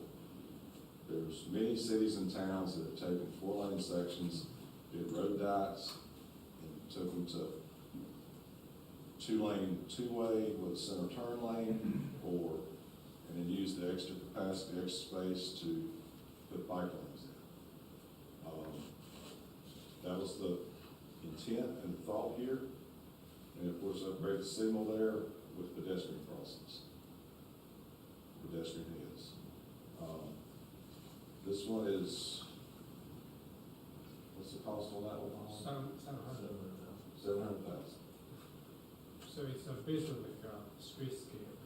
So 4-lane cross sections are either straight down to 3-lane and with the bike lane, or you upgrade with turns in that different 4-lane line or 5-lane cross section. But 4-lane is usually safety, visual condition, and 4-lane head-on problems. Applicants has done this type of work in Mooresville, and we've worked with Warburton on the street out of this type. So that intersection, and I can't remember Hawley and Park Street right there. The recommendation is taking that 4-lane down to 3 Correct. with Yes. bike lane. That's a pretty congested intersection already. Yeah. Well, thus, capacity analysis. Yeah. Obviously, would not take capacity away if there's a detrimental decrease in operations. But it's something we'd like, council to consider as part of this. Again, this is may not be applicable to this location, but for similar situation, if you have 4-lane undivided, if there are capacity, that is a redundant capacity, you can consider this kind of person. Yeah, I think the idea, like Mohammed just said, is let's look more expansively where you've got maybe some fallow 4-lane cross sections that maybe have some safety issues in them or some traffic accident data. or high accident data, and potentially to do those road diets, and maybe, piece together a bike network or a sidewalk network. Okay. This one is next project, construct new sidewalks from north side of Armstrong Ford, from Garibaldi Ridge, Mellon to Dogwood. Install curb and gutter with minor widening, potential bike lane. The bike lane would be on one side only. This is another, not a capacity improvement for traffic, but a potential piece of a bike network that you can include in a pretty, highly traversed area for bicycles. All right, next project.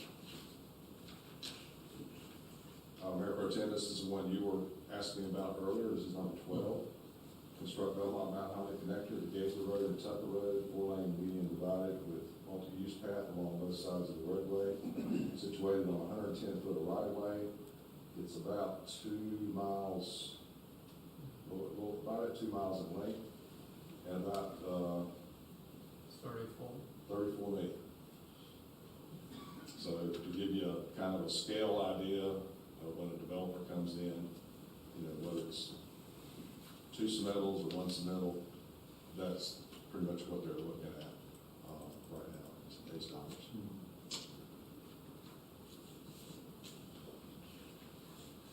So just again, appreciate the opportunity to present, appreciate the opportunity to work with staff, and be glad to take any more questions. Questions? Yes, did your study happen to include the stretch of Main Street from Central to, say, Eagle? By the Presbyterian Church? Mhm. That's a really highly congested area, especially at rush hour, super congested. No, we did not look at that particular project. You got some constraints there, I don't know how much could be done, but. Well, there's a lot of roadside development, heavy impacts to Cemetery, the church. cemetery is a real problem, because if you get any kind of federal or state money, federal money especially, any kind of grants to help you with that, then you got a 4F issue, and you have to completely avoid, and then you got to mitigate. And that's something you do not want to do, is have to get in and move them. Yeah. Too bad we got into the cemetery business in the first place, but. Maybe this is a conversation for another day, but I would be interested to hear if you have any other out-of-the-box suggestions for that stretch of roadway, because we get a lot of complaints about that. It's gonna get worse with that neighborhood Yeah, well- developed, all the way up. Oh, the Cramerton? Yeah, Yeah. they're gonna come Yeah. through there, and it's gonna get worse. Yeah. Well, I'm just trying to remember the stretch of road. It could be that, I know there's a lot of lane width in there. There's excess lane width. We could look at some intersection capacities with potential treatments on. Anytime you can open up the intersection and you can, more efficiently move traffic through the intersection, that's always your pinch points. Yeah. As far as causing the congestion, because it's just like a sine wave, and according everything stops and it just cascades backwards. And You it got takes a lot of an 18-wheeler in there, which happens frequently, it's game over. It's Awful. All right, I want to yield to the man who's going to bring the money. Thanks so much, appreciate it. Thank you very much. Thank you. So as I understand it, our ask is to identify an overall bond amount.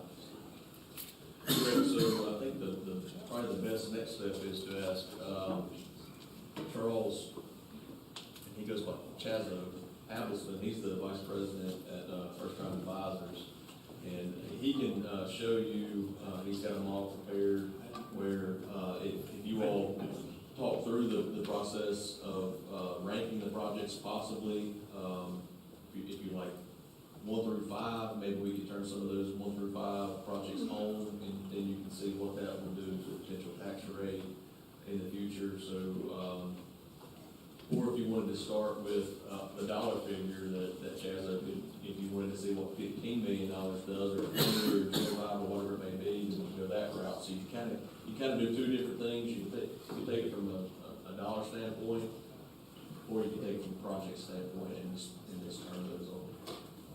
My suggestion, let's take it from a project standpoint. That would be mine. Yeah. I think we need to identify what we want, Yeah. what we don't want, and Yeah. then back into it Yeah. from a monetary standpoint. Right. So as y'all talk through it, you can just say, hey, let's turn on 1, 2, 3 and see what that Yeah. does, and kind of walk through it, so. And, you know, I would say we don't need to worry about the Belmont Mount Helen connector due to one cost and due to, you know, the idea would be, Have a developer. yeah, but obviously for the reason that Mike stated, you know, that's why I appreciate the fact that it was done, because that's useful information to have going into any discussions with someone who wants to develop. The other thing I'd say when we're weighing these things, and I wanted to point out, is, you know, again, with Keener Park and Catawba, and Miles, I think you can speak to this, but, you know, in the past, there have been discussions with the EDC about the county contributing towards that, and I believe that there's still interest from the county in doing that. And if we're looking at, what were they saying, like 50% or 3 million? Or Yes, something? so once we got these numbers from Anna Fleming, I shared that with Donnie Hicks and Matt Roden at the county, because they had offered up in the past to contribute towards funding a portion of that intersection. Just this week, I talked to Donnie again. He said that he spoke with Matt, and they are still interested in this project, that particular project, at $3 million. And so whether you would want to, you know, kind of remove this project and consider this like a standalone project with the county, and then look at all the other projects for potential bond, or whether you want to include this project in, and then just realize that the county has offered up verbally that $3 million to contribute. And there would also be the potential for contributions from developers as part of traffic mitigation in connection with the Crescent and/or Imperial projects too. So Right. to echo what Miles is saying, you know, that might be something that between the county, between any developers, and maybe between cash reserves Maybe or, state grants, potentially. yeah, Next state year. grants, yeah. Yeah. We might be able to get to that amount ourselves and not have to include this in the, I just want to throw that out there because I've talked to I think that's smart. And I think too, in the discussion about, you know, trying to quantify the projects that we want to include in a potential bond referendum, and we've had some informal discussions about whatever that number is in aggregate. Do we want to put all of that on the bond referendum? Or do we want to maybe fund some out of cash flow, or potentially finance? You know, so all these things I think will help us to kind of make the best determination of what's the best funding source or combination of funding sources, including the referendum. Is there a comment? Yes. Yes. If that's Go okay. ahead. Yes, by all means.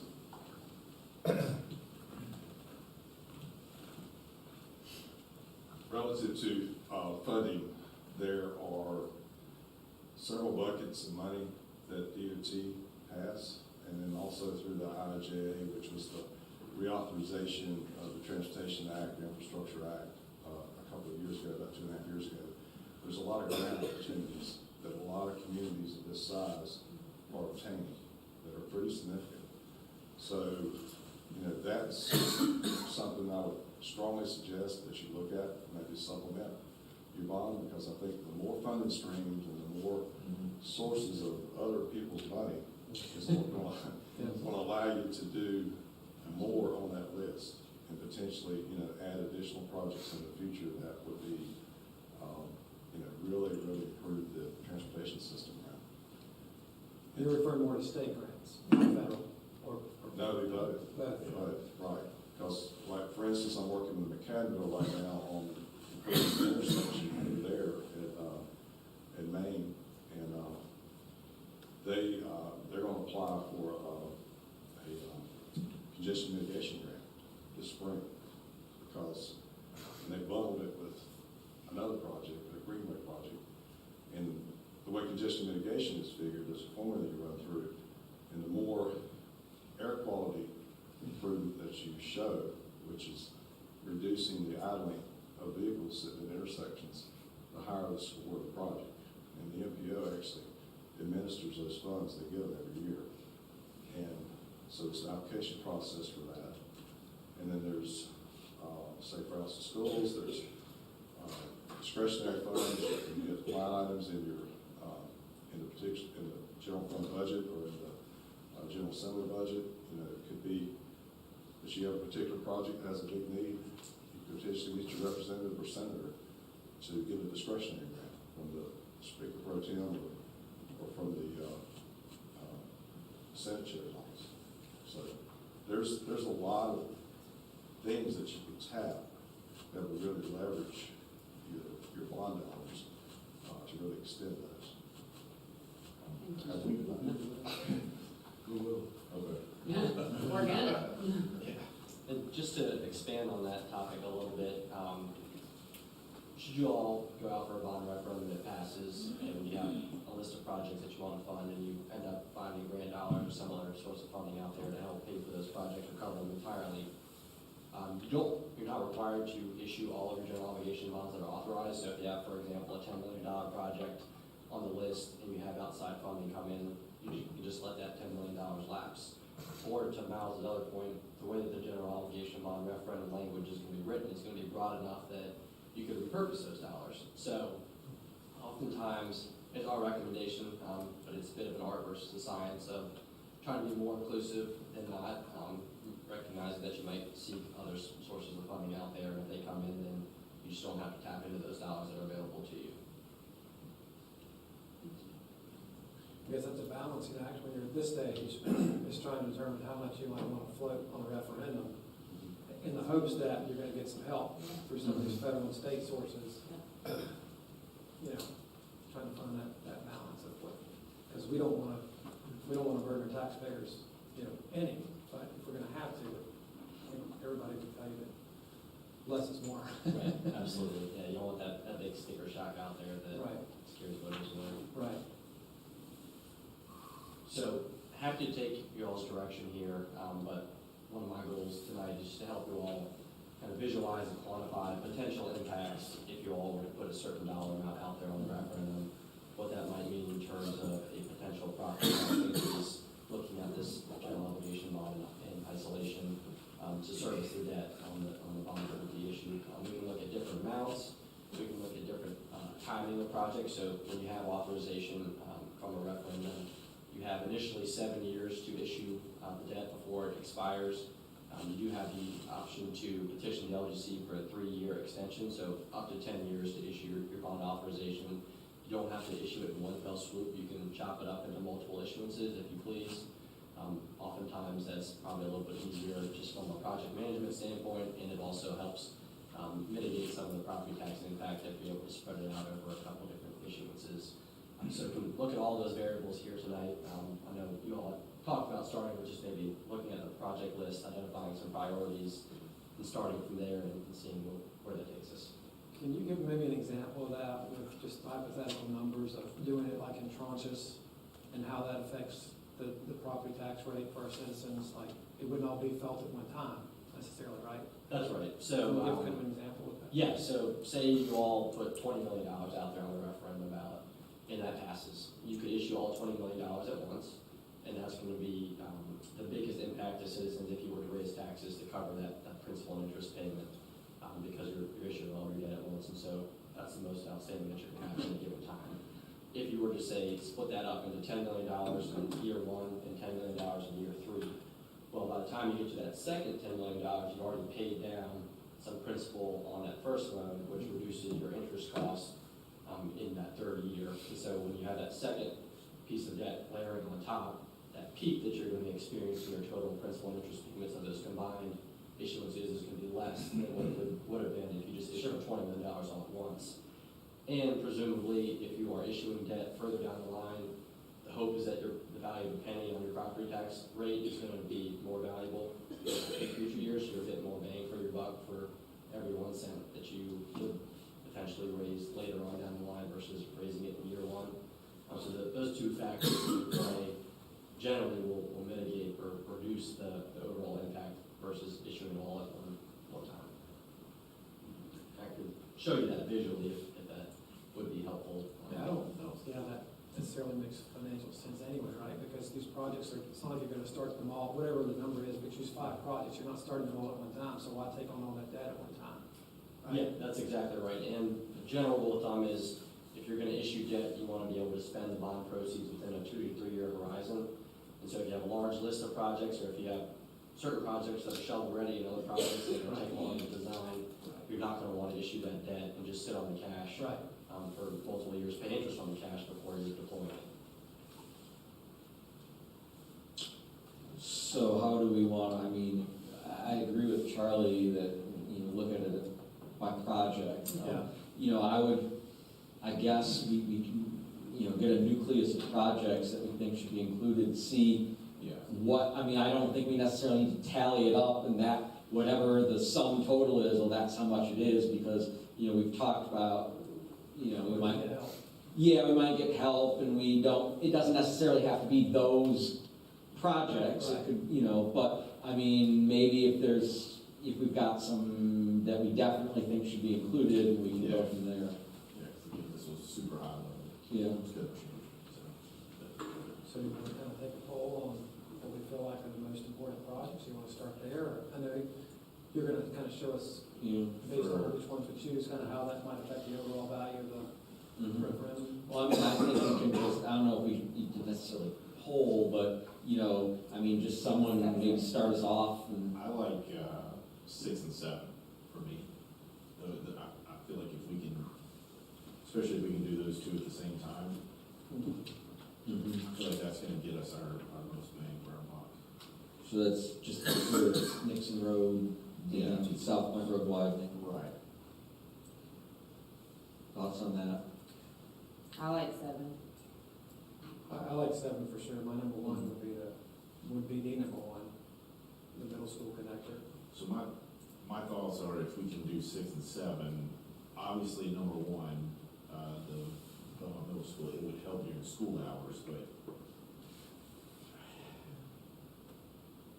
most of the traffic on South Point, not most, I would say probably half, anecdotally looking at it, is South Carolina drivers. So I At don't. rush hours. But Right, the that's rest of the, the day, Yeah. it's, School.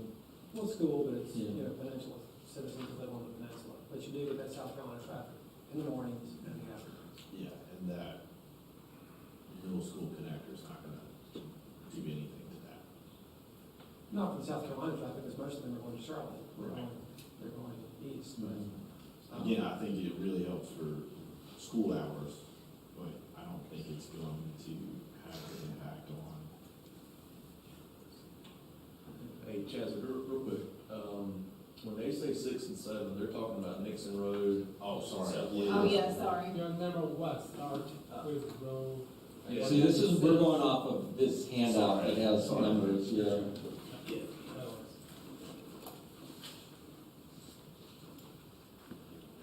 You need to, you want to say, you want to verify like 6 and 7 from this? Yeah, if you don't mind sharing that, yeah, that'd be very helpful, thank you. Sorry about that. That's all right. Well, we can, I tend to like the middle school connector. Yeah, I think- Project. Sorry, go ahead. Oh, no, I like 6 and 7 as well. Yeah, Me too. Yeah. Those are the top 3 that I was Yeah.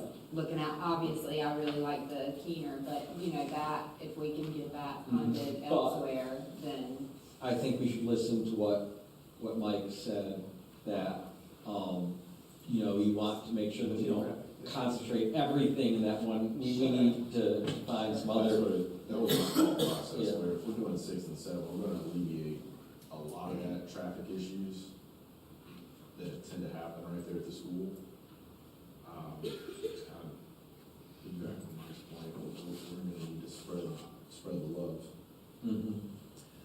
I don't know about you guys that live down South Point Road like us, but I think certainly that connector, number 1, would make a huge difference during peak times with the school.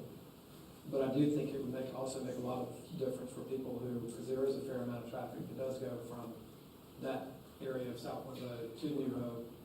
But And that that's going in. connector is gonna happen right there at Nixon Road as well.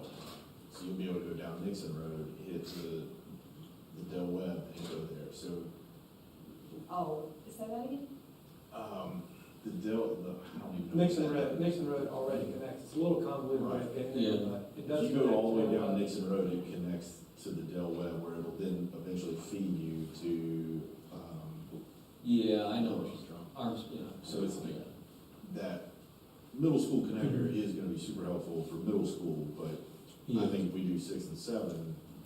Well, let's, I mean, you know, again, we don't have to, it's not the 10 Commandments etched in stone. Those are 3 that we've identified, and we can get a group, and then we can say, well, show us what it looks like with the Belmont Middle School connector, show us what it's gonna look like without the Belmont Middle School connector. But those are definitely 3, so. So you wanna try that?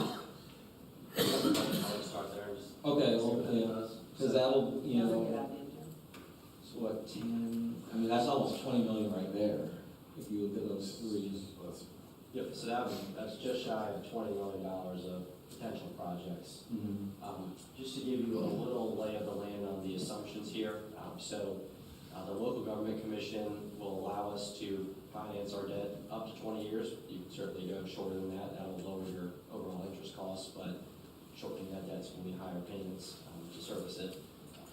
What they will want us to use is what's called a level principal amortization structure, which means you pay the same amount of principal each year versus a mortgage style payment where you pay the same principal plus interest each year. So in a level principal structure, the highest principal interest payment is going to be in that first year, and then as you pay principal down over time, your principal interest payments will step down.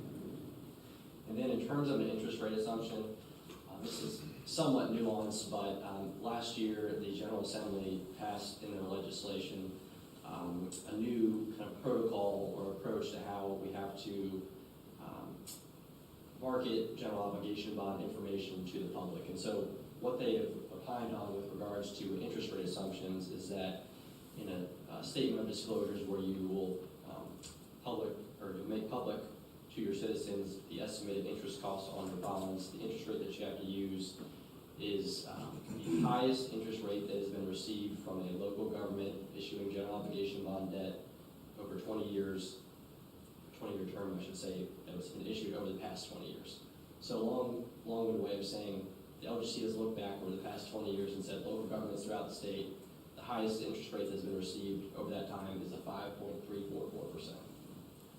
And so when you all put together this statement of disclosures that lets the citizens know the estimated interest on whatever par amount of bonds we choose to put on the ballot, that's the interest rate assumption that we'll have to use. And so some of our clients, local governments out there, for consistency purposes, will like to use that number in all of the information that they put together, whether it's information that will be voted on and approved by council, or whether it's just general education materials.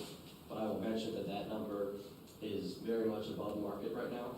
If you all were to issue general obligation bond debt in today's market, you'd be probably between 3.5% and 3.75%. So what that does is it likely is going to inflate the interest assumption, or the total interest cost of your general obligation bonds. And also, if you all decide to market a potential property tax increase associated with a 5.344% interest rate, then that's going to be a higher property tax increase than all else equal if we were to consider a more market interest rate.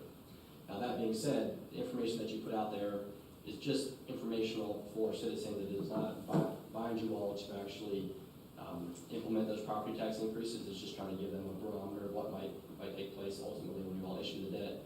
You're going to get current market interest rates at that time, and then you can choose to adjust your property tax rate, if any, once the debt is put in place. So, do you find that municipalities taking that into account when you're determining the overall amount of the bond, that delta between the highest market interest rate for the last 20 years versus what it would actually be if they did it today?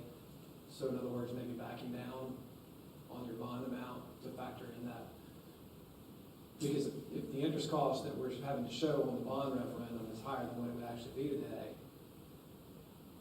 I mean, it's not really reality, right? yes, that's certainly not reality. The one kind of interplay there is if we do back down our bond amount to recognize that we're using an above market interest rate, well then we are now going to be bound to that lower bond amount. So oftentimes we'll see. I see. So it doesn't factor in the debt service and the interest cost too. It's Right. just the. That's right. I got you. And so Some local governments out there will just use this 5.344% universally across all materials.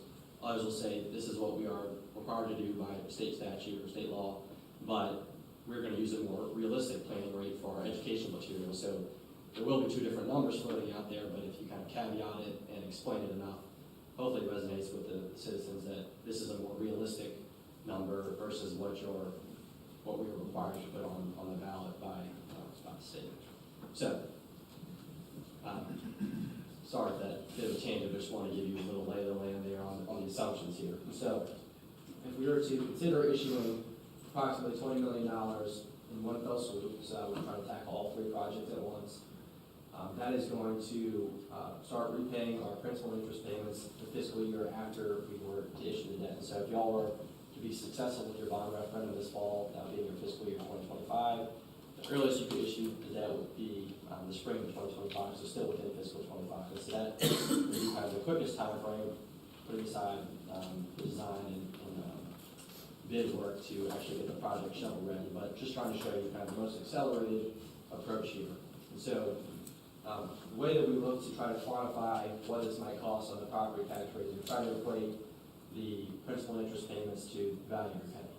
And so, as I mentioned, in a level principal debt service structure, the highest payment is going to be in that first year. So we're trying to equate our property tax rate adjustment to that first payment. And so if you can see out here in this far right column, this is kind of tracking, do our property tax revenues that we're going to start to play with here cover our principal and interest payments? If so, then that will not highlight in red. If it doesn't, then there's a shortfall. And so approximately $20 million amortized over 20 years at a 5.344% interest rate means that our first payment is just over $2 million. And so if we look at your value of penny for this upcoming budget year, about $305,000, assume some growth year over year to about $316,000 for fiscal 2026, and that would be probably just shy of 7 cents on our property tax rate to generate sufficient revenues to pay for that principal and interest in that first year. You'll see that this column over here continues to grow year over year. That's a function of your principal and interest payment stepping down every time you make a principal payment in that level principal structure, and the fact that we're assuming some growth in your value of a penny. So each year that 7 cents is going to generate additional revenues above what we were assuming in that first year. And so what that tells us is you could, if you implemented 7 cents in year one, you could dial it back down in year 2, 3, 4, so on and so forth. As your principal and interest payments step down, as your value of a penny grows, you're not going to need as much to service that debt. Or conversely, you could keep that property tax rate in place and use the surplus revenues maybe for ongoing street and sidewalk maintenance for these new projects as they start to depreciate some. Okay, but can you pull up the 3.75 in there instead of 5.3? Yep. Yeah, so just to Miles' point, if we were to use a more market level interest rate, if we go to 3.75% here, at 7 cents comes down to just over or just under 6 cents, looking at round numbers. So using a more market level interest rate shaves a full penny off of this potential property tax impact.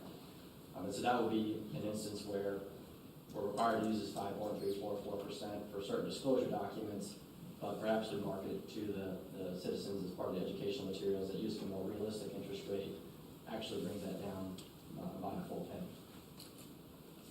Now, if we were to look at a second scenario where perhaps we tackle project 1 in the first bond issuance, that's roughly $8 million or so, and project 6 and 7 in the second issuance, maybe 2 years later, we can see what that might mean in terms of a property tax impact. If you bear with me 1 second, I'll set that scenario up.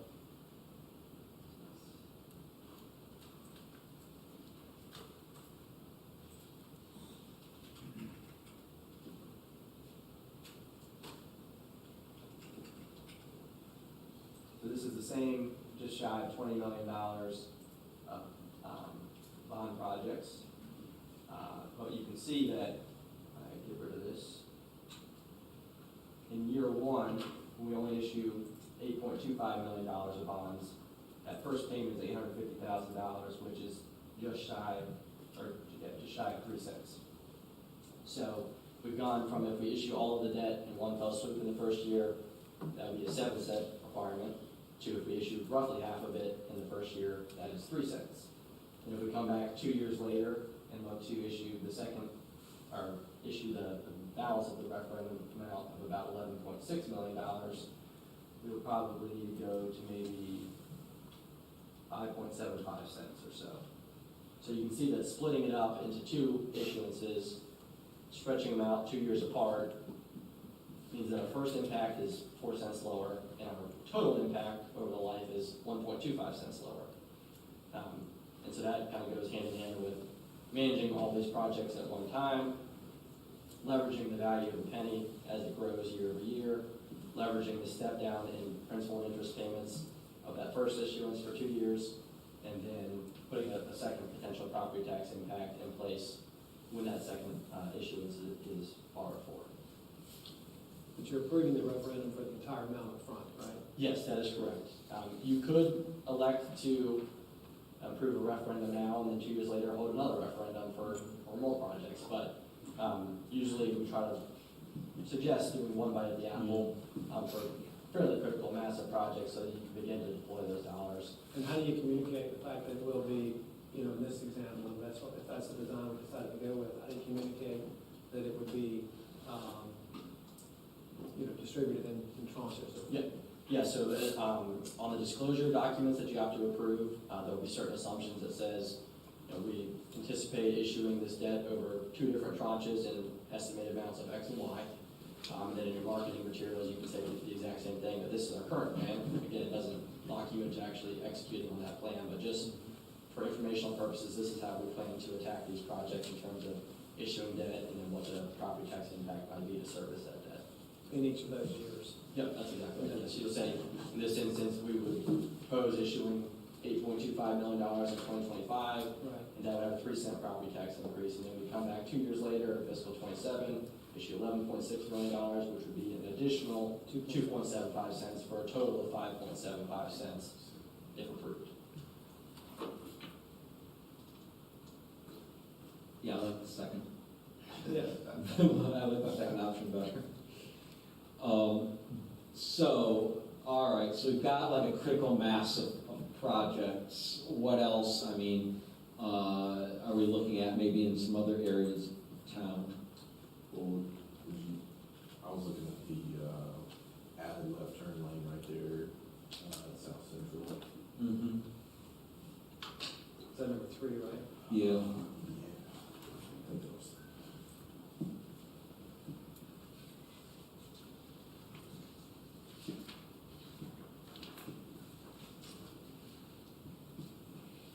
And I would look, I think that would be useful, and obviously we can modify it. Yeah, I think that would too. Give or take. I would add, just in terms of spreading the wealth around, so to speak, Perfection Avenue, Pebble Creek, and Pleasant, I'd add that, I think in North Belmont. And we're saying for now, project number 2, we should probably set title now Yeah. and see what kind of help we could probably get. So I mean, just at a high level, if we add those 2, that's another, let's say 25 million is a nice round number. If we're adding those 2, which is like another 3.4 million roughly estimated. But let's just say 25 million is a nice round number and see what that looks like. Sure. So we're saying 1, 3, 5, 6, and 7? 1, 3, 5, 6, 7, yeah. Yeah. I think those are our best ones. Do you want me to run through the scenario where we issue it all at once, or not? No, I figured that's probably not going to take place. So if we were to look at 2 even tranches here, so somewhat irrespective of individual projects.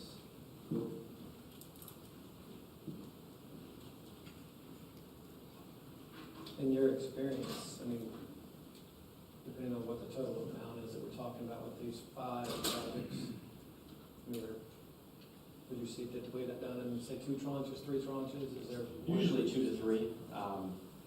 If there's one just very large project, and that's really the bulk of the referendum, then it's just going to be one tranche. But when you have multiple projects that are probably going to have just different timings from a practicality standpoint, so it makes sense to break it up into 2 or 3. In terms of actually issuing the debt, in North Carolina, for general obligation bonds that are issued for new projects, you have to go through the public markets, which requires getting a credit rating and selling bonds to public investors. And so that comes with staff time, it comes with issuance costs. And so trying to minimize the number of times you go to market helps just with general cost of doing business for the duration of the bonds. So usually that 2 to 3 tranches is what we recommend. And then in terms of amounts that you want to bring to market, generally $5 million or above is when you want to, when you're ready to issue debt. So if you only have one project that's for $2 million, maybe you either cash flow that project and reimburse yourself through a bond issuance, or you just sit tight on that project until another project is ready and you can package those together and ultimately go out and issue debt to fund those. So $25 million here spread out over 2 even tranches, 2 years apart. It's roughly 4 cents in the first year, and then another 3.5 cents 2 years later, for a total of 7.5 cents. Which is at the 5.3. Yes, so this is at the high interest rate. If I were to take that back down to a more market level, oops, that's not it.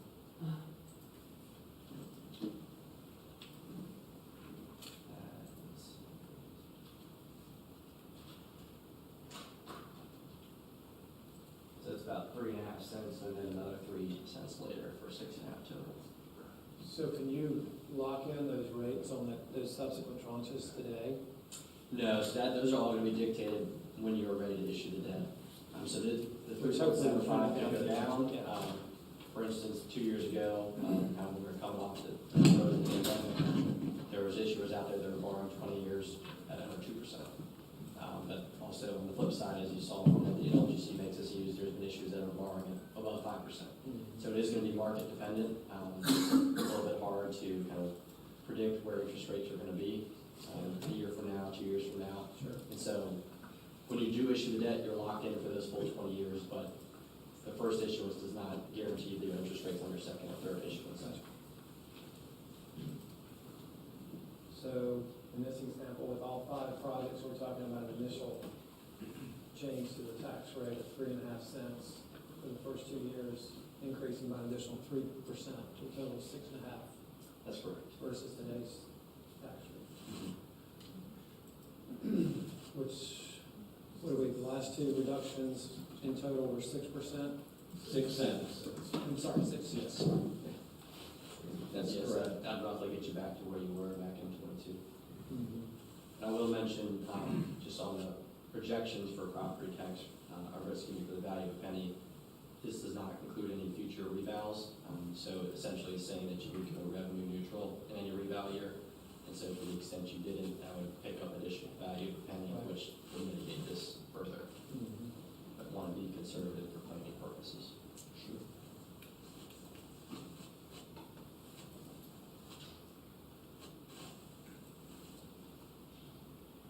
Well, what do y'all think about this?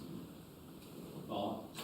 Like, That's a lot of money. What are your thoughts on, you know, whatever the total aggregate amount is of the projects that we really want to try to tackle first, taking more of a multi-pronged approach to different funding sources, you know, bond referendum, funding out of unassigned balance, cash flow financing. I mean, what are your thoughts on kind of spreading the?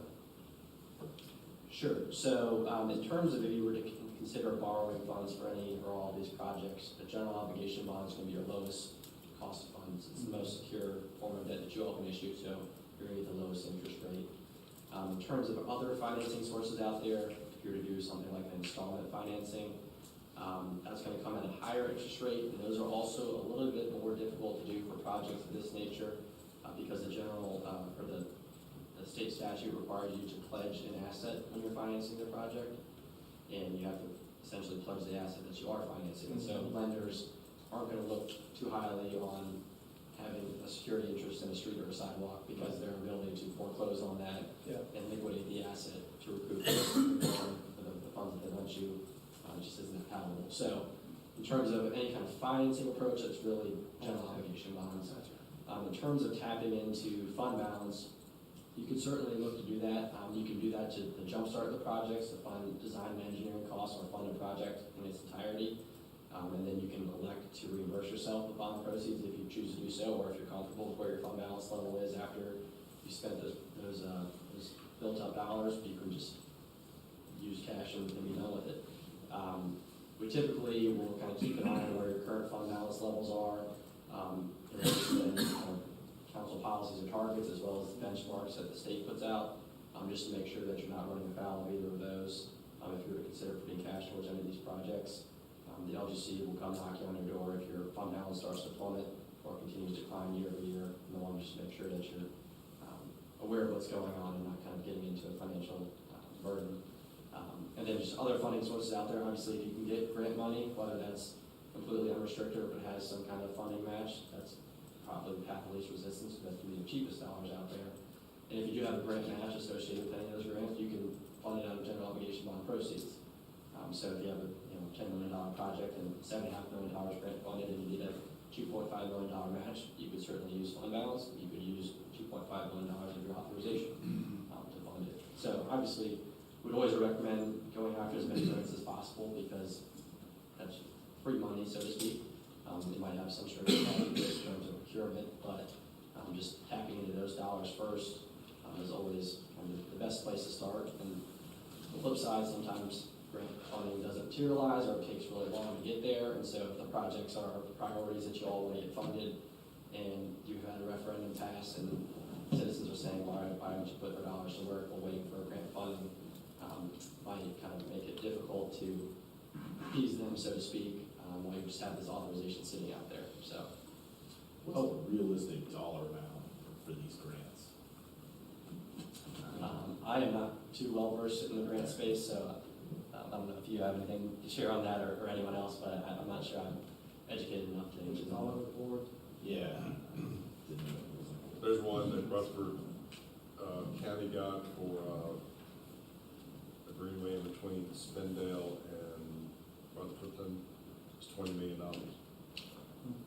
So it's really based on the scope of the project, and if you hit keywords when they're doing the grant evaluation, you got to figure out what those keywords are, because they screen it with computers, Yeah. and then they start looking at it. And political connections is always So you said grant writers. Golly, I knew that was. So what direction do we need to go now? Well, I mean, I think we still, I want to make sure there's consensus on sort of like the figure, the overall figure. And that's, So I think first we said we wanted to look at it on a project basis, right? yes. So we're saying that, I mean, I like 1, 3, 5, 6, and 7 personally. Yeah, I think the 1, 3, 5, project. 6, 7. Yeah. I'm fully on board with that also. So we're Okay. talking about roughly 25 million, right? I think so. I mean, that's probably rounded up a little, but, it just seems, I think 20 might not be enough. 25, if we, I just, that seems to me logical, but you Well, all. just for perspective, Gaston 2 years ago approved a $75 million project for roads and pedestrian sidewalks and things like that. So, and they got 2/3 of the vote approval for that. So this would be 1/3 of that. Yeah, I did have that in mind, yeah. I mean, is that, I guess, are there any other projects we think should be included? I know we've talked about, the middle school connector. I suppose an option could be, well, take that out and go down to 20. But I don't know, I'm on the side of the middle school connector. I do think it's necessary. And I think too, when you ask the question about any other projects, I mean, we're going to continue to obviously work with our local, state legislators and look for some of these federal grant opportunities. And, certainly if we get, other found money, we can allocate it to some of these other projects. Because that's going to be a continued effort, I'm sure, by all of us to try to secure additional funding for Yes. some of these other projects. The idea would be to put the bond on this upcoming. Yep. Yes, Mhm. that's what they need. And that's why they need an amount so that we can, there's like, if you go through the timeline, there'd be certain boxes that we need to check, certain public advertisements, contact the local government commission, various things, but there'd be, like steps that would have to be taken at each of the next 3 council meetings. So that's, in order to do those things, we need to come up with an amount today. And it sounds like we're all, we're pretty confident in terms of projects. And just, so what about the amount? So, go ahead. I personally do not like, I don't like the middle school connector. I think that once these other road improvements are done, there's already a connector there on Nixon Road that's gonna serve that same purpose. And that would drop it down, realistically, probably 9 million, when you factor in the cost of government. I also don't like putting a bond on this upcoming election, because asking people to raise their taxes in this economy that's going on right now, I can't get on board with that in good faith. Well, then it would be up to them to decide. I understand that, but we haven't exhausted all our resources yet.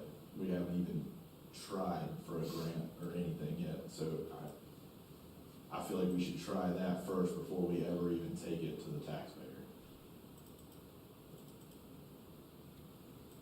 That's my 2 cents. I would like for us to exhaust all resources before we put it on bond. And I know the timelines, if we're gonna do it, we gotta get it rolling, but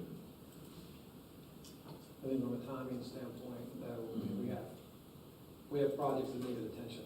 This is certainly not ideal, I agree. But I mean, that's the beauty of But it. this is, If everyone, but I will say too, speaking on the other side of it, I think that taxpayer dollars, like 3 cents, 6 cents, whatever it may be, because we're gonna have to pay it too, right? But, I think they would choose this alternative versus a developer doing these kind of, projects for us. I think that if they had the choice to say, hey, I would rather you raise my taxes by 3 cents versus the alternative, we all understand what I'm saying, right? yeah, I understand. I And I've heard that, I feel, very I've argument. heard it beating a dead horse, Yes. they're like, raise my tax by 3 to 6 cents versus putting And- 1,000 houses on a peninsula that, the beauty of this is that if they don't agree, the thing is, they can just vote it down, no harm. well, that's, no. if we're gonna try to maximize Yeah. our potential for this to get passed, I would Well, strongly suggest that we get rid of the middle school connector. I understand that during middle school, hours, it's convenient, but, that's I hear a about lot. that connector consistently. every other I day. think you hear about it all the time because the. Right. We don't necessarily have to agree to the connector. We could agree to $25 million and then take whatever projects we see fit. Like, I But that- 100% want the one with the school, like That's you what said. that's what I'm saying, I don't Yeah. think we wanna go to the taxpayer With that 25 verbiage. million. I got I you. think we could go to the taxpayer with something significantly less, I see. $9 million, $9 million. So instead of it being 25, it could be 16 or 17. I don't think I'd want to go lower than 20. Yeah. You got too much. Considering this is a low Yeah. spectrum amount, right? I'm saying that because we have not even tried for a grant yet. Well, we're gonna continue to do that anyway. Yeah. Well, we haven't done it yet. Right. But I think everybody's kind of behind that push, for Oh, yeah, that was Right. right. I'm not saying Yeah. nobody's against it, I'm just saying. So that's gonna continue, and whatever grant dollars we're able to secure can, complement what we're able to do on some of these projects, can be allocated to other projects. But as Martha would mention in connection with some other things, if we wait, this is all going to be more Right. expensive. And there's no guarantee that you get grants, and Yeah. to what extent. God knows how many times I've sat in like Main Street meetings and we applied for this grant, didn't get it. We applied for this grant, didn't Right. get it. Meanwhile, inflation's ticking. Yeah. And, you know, at the end of the day, if the public disagrees with us, They'll shoot it down. they'll shoot it down. Right. So, I think we need to do our due diligence before we even take it to the vote. And we haven't even asked for a grant yet, not one. Not a single. comment, reaction. Yeah, reactions. Yeah. Grant process comes once a year. If you miss out on that, you built in inflationary costs for another year. When is it? It's, you're not in a position to be able to do it this year. I'm talking about IIJA. Those requests have already been put out. So you would have to, you wouldn't be able to craft a appropriate grant agreement that would be any substantial grant agreement From the DOT. from the FHWA. Okay. From FHWA. And like I said, those are extremely competitive because it's a set amount of funds and you're competing with the entire nation. Locally, it's still once a year. You still have to get the NPO to agree to it, to submit the application because they have to sign off on it. It has to have certain parameters that it hits based on the bucket of money that you're funded out of. And it's, I would consider, with all due respect, I've built roads for 40 years. And $25 million to me, just my opinion, professional opinion, is for what you all are trying to accomplish is a good figure. That's allows you some flexibility in the projects you select, and if you decide not to do a project like the middle school connector, then you have that, you have that capability, because the language that you're going to the voters with is that we're going to put $25 million on transportation infrastructure. You don't even specify whether it's roadways or sidewalks or whatever. And, I understand your opposition to the Belmont Middle Connector. However, anytime you build and improve capacity and distribution in a system, you're going to recognize gains within that system. So it's the path of least resistance. If they have another path, a lot of people are going to take that path, depending on what their origin destination is. But it still takes trips off of a corridor that's excessively crowded now and distributes it to another corridor that's going to run parallel to South Point Road. And if you do it at the middle school, it's for a much longer distance than if you count it on Nixon Road.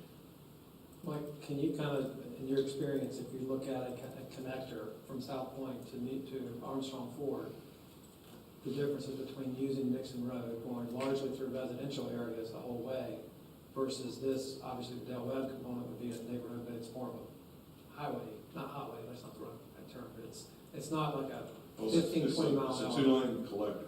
Right, but then the stretch from the tie-in at the Parkway to South Point Road is a thoroughfare. Yeah, thoroughfare, right.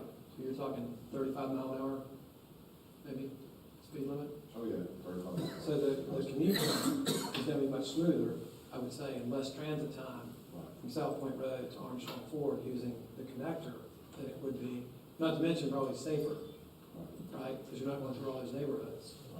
Well, you're also creating a substantial pedestrian impact too, because a lot of folks in Del Webb are going to be looking for pathways to walk, circuitous routes to walk, in addition to the neighborhoods that exist back there now. You provide that other benefit to them too. And secondly is, you asked me a question earlier about whether it connected to the two roads that, and I pulled it up on the computer, and it actually does. I just couldn't see it on. What does it? It connects to what? The Belmont Middle School connector connects to those two spur roads. At South Point Ridge? Correct. Oh. It's a cul-de-sac? It looks like they're just stub outs. Wow. That look like cul-de-sac. That's what I think one of them is stub out. Yeah. But anyway, that could be some connectivity there with those residents there. So just to, technical answer to the question, if you look at it systemically and you do it like because you'd have several intersections of influence that you'd have to look at, because like I said, you take one action, there's equal opposite reactions other places. So you gotta really look at it as systemically instead of just focusing on that one project. Even Nixon will become congested. Yeah. Yeah. So you do need a second, people have a secondary lot for choice. Well, I will, before we move on, we have discussed, I mean, obviously this is, doing a bond this year would be during, national presidential election. Would not be your typical, like, when municipal elections happen, it's just, one or two races. So, we have discussed strategic considerations for doing a bond referendum when there's going to be a crap load of stuff on the ballot, and ours is, that question's going to be down at the end. We'll have some help in terms of, I can say this, can I? Yeah, sure. The GBA will help us. We've met with them, and they've got people on board, strategists who are already thinking about, they're just waiting for us to, yes, we're going forward, and this is the amount, and they're going to kick in and sort of be the I guess, advocates where, the city can't necessarily advocate. I don't know what our particular roles would be, but the GBA helped Gastonia with their bond referendum, and they're willing to help us. And Miles and I have met with Patrick Mumford and their strategist, and he has a number of ideas, and they're fully aware of the issues with bringing it in a presidential election year and all of that will entail. So that is going to be factored in. Whether that's a pro or a con, but it's a very interesting election dynamic this year. Higher turnout. Yes. But for clear distinction, for like staff is related, we can't promote the bond at all. We're like the fact folks. Like, this is the information that staff has to provide. We can't say vote this way or that way. And so just a clear distinction there that there's no relationship between me and the GBA and the advocacy side of it. It's only strictly for like the information, whether council's removed on that side of it. And also regarding the grants, I know that the city of Belmont has applied for grants over the past years. I don't know if they've applied for any of these particular projects for grants, but we, I believe, have a CMAQ grant for the rail trail, NCDOT rail trail currently, and so we have gone out and have applied for like certain grants. It's a long time frame to get a grant and then to actually implement, because we still don't have a rail trail on the ground. I think we've had this grant for how many years now? Probably It's been 5 or 6. 5 or 6. How many staff? 2019. 2019, yeah, so Since 2019. you secured the grant? Right, and there's still no clear path forward for where our rail trail is going to go, because we're still working through NCDOT that can't seem to get their act together for their I-85 widening project that's holding up our grant. That's a whole other story. Grants So I was are- going to say that, we have, these particular ones are the projects that we just kind of have gone through, so definitely we would formalize these kind of projects to submit for certain grants. But I just want to say that staff in the past has applied and will continue to apply for. But I mean, that's just the thing with grants. It's like for every 15 or how many you write, maybe you'll get You get one instead. And there are some that, in different, we were sure we were gonna get it, and it didn't come through, so, like, we are working on that, we're exploring it, I don't think it's viable to put all of our eggs in the grant basket. Yeah, we can always augment what we're doing. Yeah, If we are able to secure any of those. So do we need, is this a motion to put a referendum on the ballot first? it would be a motion, I guess it would be a motion, if we're gonna make a motion, it would be the amount, and then go from there.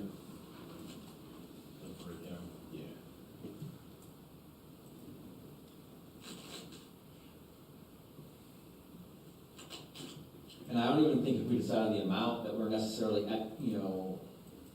etched in stone that that's what's going to be the breakdown of how it works. I just think, we need to come up with a number, and if we include the projects that we've talked about, I tend to think $25 million is a reasonable, it's either 20 or 25 from my perspective. I agree. I think for these projects, like you said, Jim, the ones that we've identified, I think 25 million is unfortunately, Yeah, comfortable amount. but I mean, hey, if the voters disagree, then, it's, that there will be no tax increase, Right. because, it won't come to fruition. And hopefully they understand, like you said, that when it comes to our alternatives that at our disposal of, floating the bond referendum versus, you've already said financing is not really feasible, going to outside, lenders. So that basically leaves us with partnering with a developer, funding it out of unassigned fund balance, which we're restricted there, or floating it on the bond referendum. I think if you put this to the taxpayers, like you said, at least on the peninsula, I know how they feel. They would rather see a modest increase, again, within what we reduced it from 2 years ago. Yeah, and I think that has a nice logical connection to it. Right. So, we need a motion for the referendum as well as the amount, all in one, or? Parks, what do you think? That the motion should be, that we pursue a referendum in the amount of $25 million? All right, I would entertain such a motion. So I would make a motion that we include on the referendum in November an amount of $25 million for transportation, pedestrian safety improvements. Is that sufficient? Okay. Is there a second? I'll second. All right, motion by Jason, second by Catherine. All in favor? All opposed? All right, it carries 3-1. Is that sufficient to move forward? Yes, sir, thank you, Carl, for that. Yeah, so that leads us to the next step in the process, and you can see the calendar, schedule that's kind of listed out. And we'll take this information, give that to our bond counsel at that time, and work through this schedule. So, Thank you. Thank you. Yes. Thank you. So it's a long discussion, but it was a good discussion, and that's something that's worth spending a lot of time. Thank you, Mike. Thank you guys for all your work on that. Yes, sir. And We have one last item on the agenda for tonight. Item 4, consider lease proposal between Belmont Baseball LLC and City of Belmont. And I believe Kevin Kraus, our Assistant City Manager, will be presenting on this item.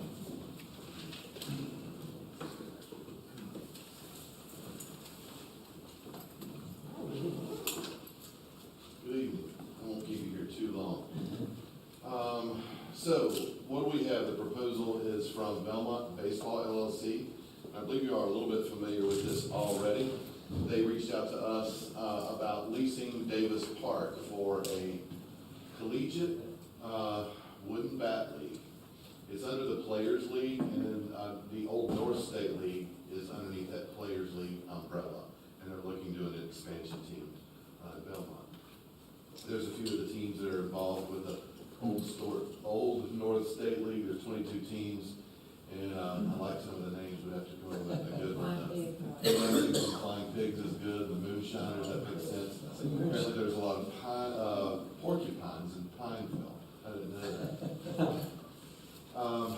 So this is the location. What they're requesting to lease is, of course, just the ball field, concession stands, pretty much everything in the green area going back. Of course, they utilize parking, but that's not part of the lease agreement.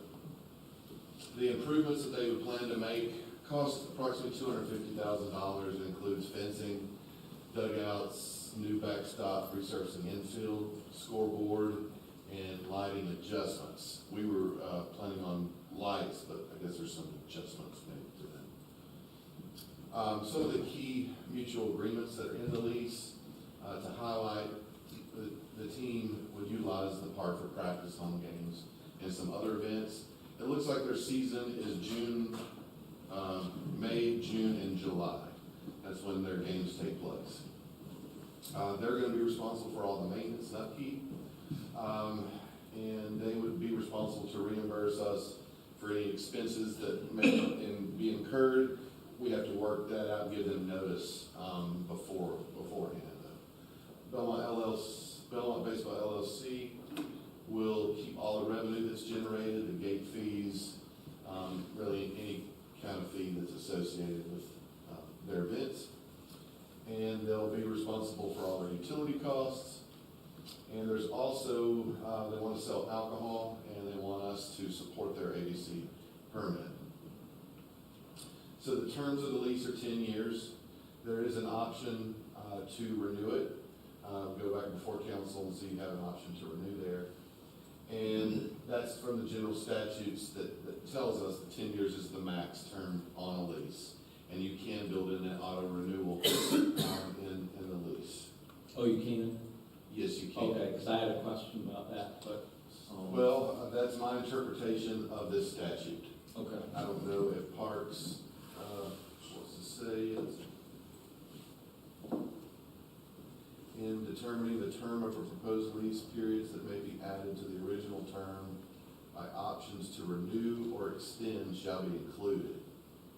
But it sounds to me they're wanting you to go ahead and you can include it in the proposed lease. Yeah, but I was worried as to whether that, if that takes you over the 10-year period, are you allowed to include it? So the lease is for 10 years, and then you say, well, you can renew. Does that take you over the 10-year, and this is somewhat, I'm responsible for this because I think it was my comment in the first place that, we should have a renewal term, and now that I've read the statute, I'm like, maybe that's not a good idea. So we can move on, and Parks can take a look at that, but I won't hold us up. And we have 30 days, because we're required to put out a 30-day notice anyway. So this could not, the lease could not be adopted until the July meeting. We have time to determine that. And that leads us to this next slide, your next steps. You're required to give that 30-day notice. If council wanted to move forward, we would need to get the ad in the paper by May 31st, which is right around the corner. So we need to get that to, probably the Gazette is probably we have to run, maybe the Observer. I think there's a Gazette still. Yeah. Circulation of 12. Yeah. I was talking about Kevin Ellis, but he's not there now. He was one of the last men standing there for a while. Hold the public hearing July 1st, 2024, and then it's up to you to either approve or disapprove a resolution that would allow the manager to execute the lease. So that's all I have. You mentioned their season is May to July. Yes. I'll see in a period of like 200 days that they would have access to field out of the year. Is that? It sounds like they may want to, of course, maybe there'll be practice possibly, if they come in during breaks. They didn't tell us anything other than they may want to have other events to raise money and generate revenue throughout the year, but we're supposed to have first right of refusal, and we can give them our list of activities. That was my concern. I know we talked about that, about potential During conflicts. the season, they're not gonna practice. You're playing games all day, or most days, so there's very little practicing going on there, and they're not gonna practice maybe 2 weeks before the season starts, because these They're guys coming are out being of called. college. Yeah, so you don't, maybe 2 weeks of practice, and then when the season's over, they're not practicing. I'm thinking more outside that 90-day window, the other 110 days, roughly, that they've access, just to make sure that we don't have conflicts with our youth. We would give them our schedule, probably at the beginning of First each right year. of refusal, you said. That's it. My understanding was these would be like local college players too. Yeah. My initial reaction is it's a 10-year max, and you can't have an option to renew, unless that option to renew is within the 10-year period. Right, that gets you up to the 10 years. See, that was my reading, so, I think we should probably take, it's only in the first lease, it's not in the second document. I apologize, because I think it was at my behest that you added it, but having read the statute, I interpreted it similarly to Parks. So that section 3 of the facility use and lease agreement, just I take out that last sentence. Okay. And then I do understand that there's going to perhaps be some more details about the parking provisions and whatnot. They asked for suggestions from us. Mhm. Ours are just get agreements with nearby churches, and there is some on-street parking allowed. We've looked at adding parking. There's just not many great opportunities to add parking. They would be able to stripe it better, but really that's up to them. Yeah. It's their product, and usually people will get there if they want to. And that's fine, I just, I felt like we needed something a little bit more, where it was put in the agreement, that I flagged that, and just, I think we need a little bit more of an explanation, and, and that, I don't, whatever they want to do, that's fine, I just, go ahead. Were you done? I was done. Okay. The quiet enjoyment, section 28, are we comfortable with that window of 12 midnight to 6 a.m. In terms of not having any loud activity going on? I did see that at the 12 o'clock seemed late, and I looked at their schedule, and they do play sometimes up to 4 games a week, but usually the latest games are at 7 o'clock. They even have some games like on Saturdays at 11 a.m. They told the manager and I that they wouldn't be there until, 11 was probably a late game. Yeah. We proposed 11 p.m. and then they put it into the agreement as 12. So I think that they're worried about some games may extend past that. Baseball doesn't have a time. Yeah. Well, it depends, Extra innings. it's gonna depend on what extra inning rules they have, if they do like the Major League It is. Baseball, It is. then there's probably not a, because like, isn't it after the 10th, or is it starting with the 10th or after the 10th? That you put it, like you start the inning with a runner on second, and that usually speeds things up. They use the MLB rules to get them ready for Okay. how the Major League. So I wouldn't think you'd have marathon games like there was, I was just reading the other, 31 inning minor league game in 1983. Wade Boggs was actually playing in it, that spanned over 3 days. He wouldn't have finished. So if you said at 11 o'clock, regardless of the marathon or not, the lights go off at 11. Right? I mean, No, I'm just saying, kind of speaking tongue in cheek, but are we comfortable with that window, or do we want to keep it at 11? I like the. Just thinking about the residents nearby. You're gonna have the game, and then some of these games you're gonna have activities after the game for like kids and stuff. That's usually how that goes, so I don't. yeah, I'd probably, like, just knowing how it works, I think it's like, boy, you'd run into some trouble. I mean, you'd be going back to like the 1900s where you like suspend games, and that messes up the standings. Right. I think it would be rare. It's gonna be Yeah. exceedingly rare, but. I just think that there'd be trouble. I know we're all trying to be cognizant of the neighboring residents. I know, yeah. So I'm assuming there's gonna be like a PA announcer. Because that's like lights out. I know it's very vague, so I don't know. You're gonna have, after the game, you're gonna have crews that clean Clean up, up. that's what I was saying, I'm not sure. And you don't wanna have to turn off. Yeah, I agree. Like, even if, like, so like, I don't know, let's say it takes 2.5 to 3 hours. Like, typical, you start at 7, you think that's reasonable, 2.5, 3 hours? Yeah. You probably wouldn't even have like, Yeah. as long between innings as you would like a televised professional, or do they have a pitch clock?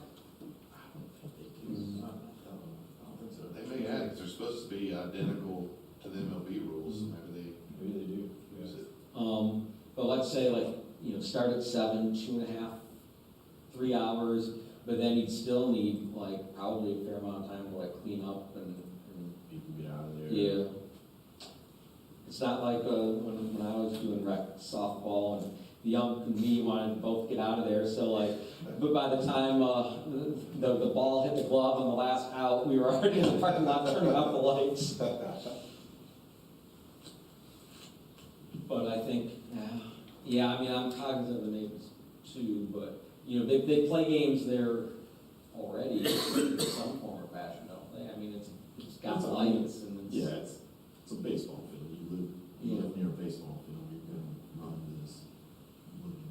So, And obviously, there's time to, you know, like Kevin said, we've got to advertise.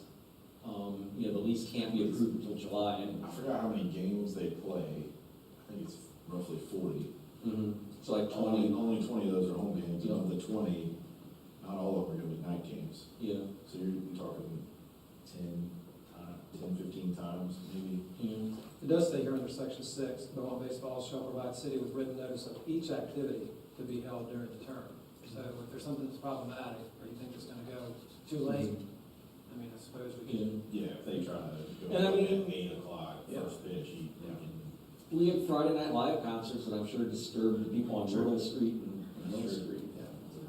All right, I'm okay with that. Cool, so this is just informational, right? Well, let's see, what the ask is.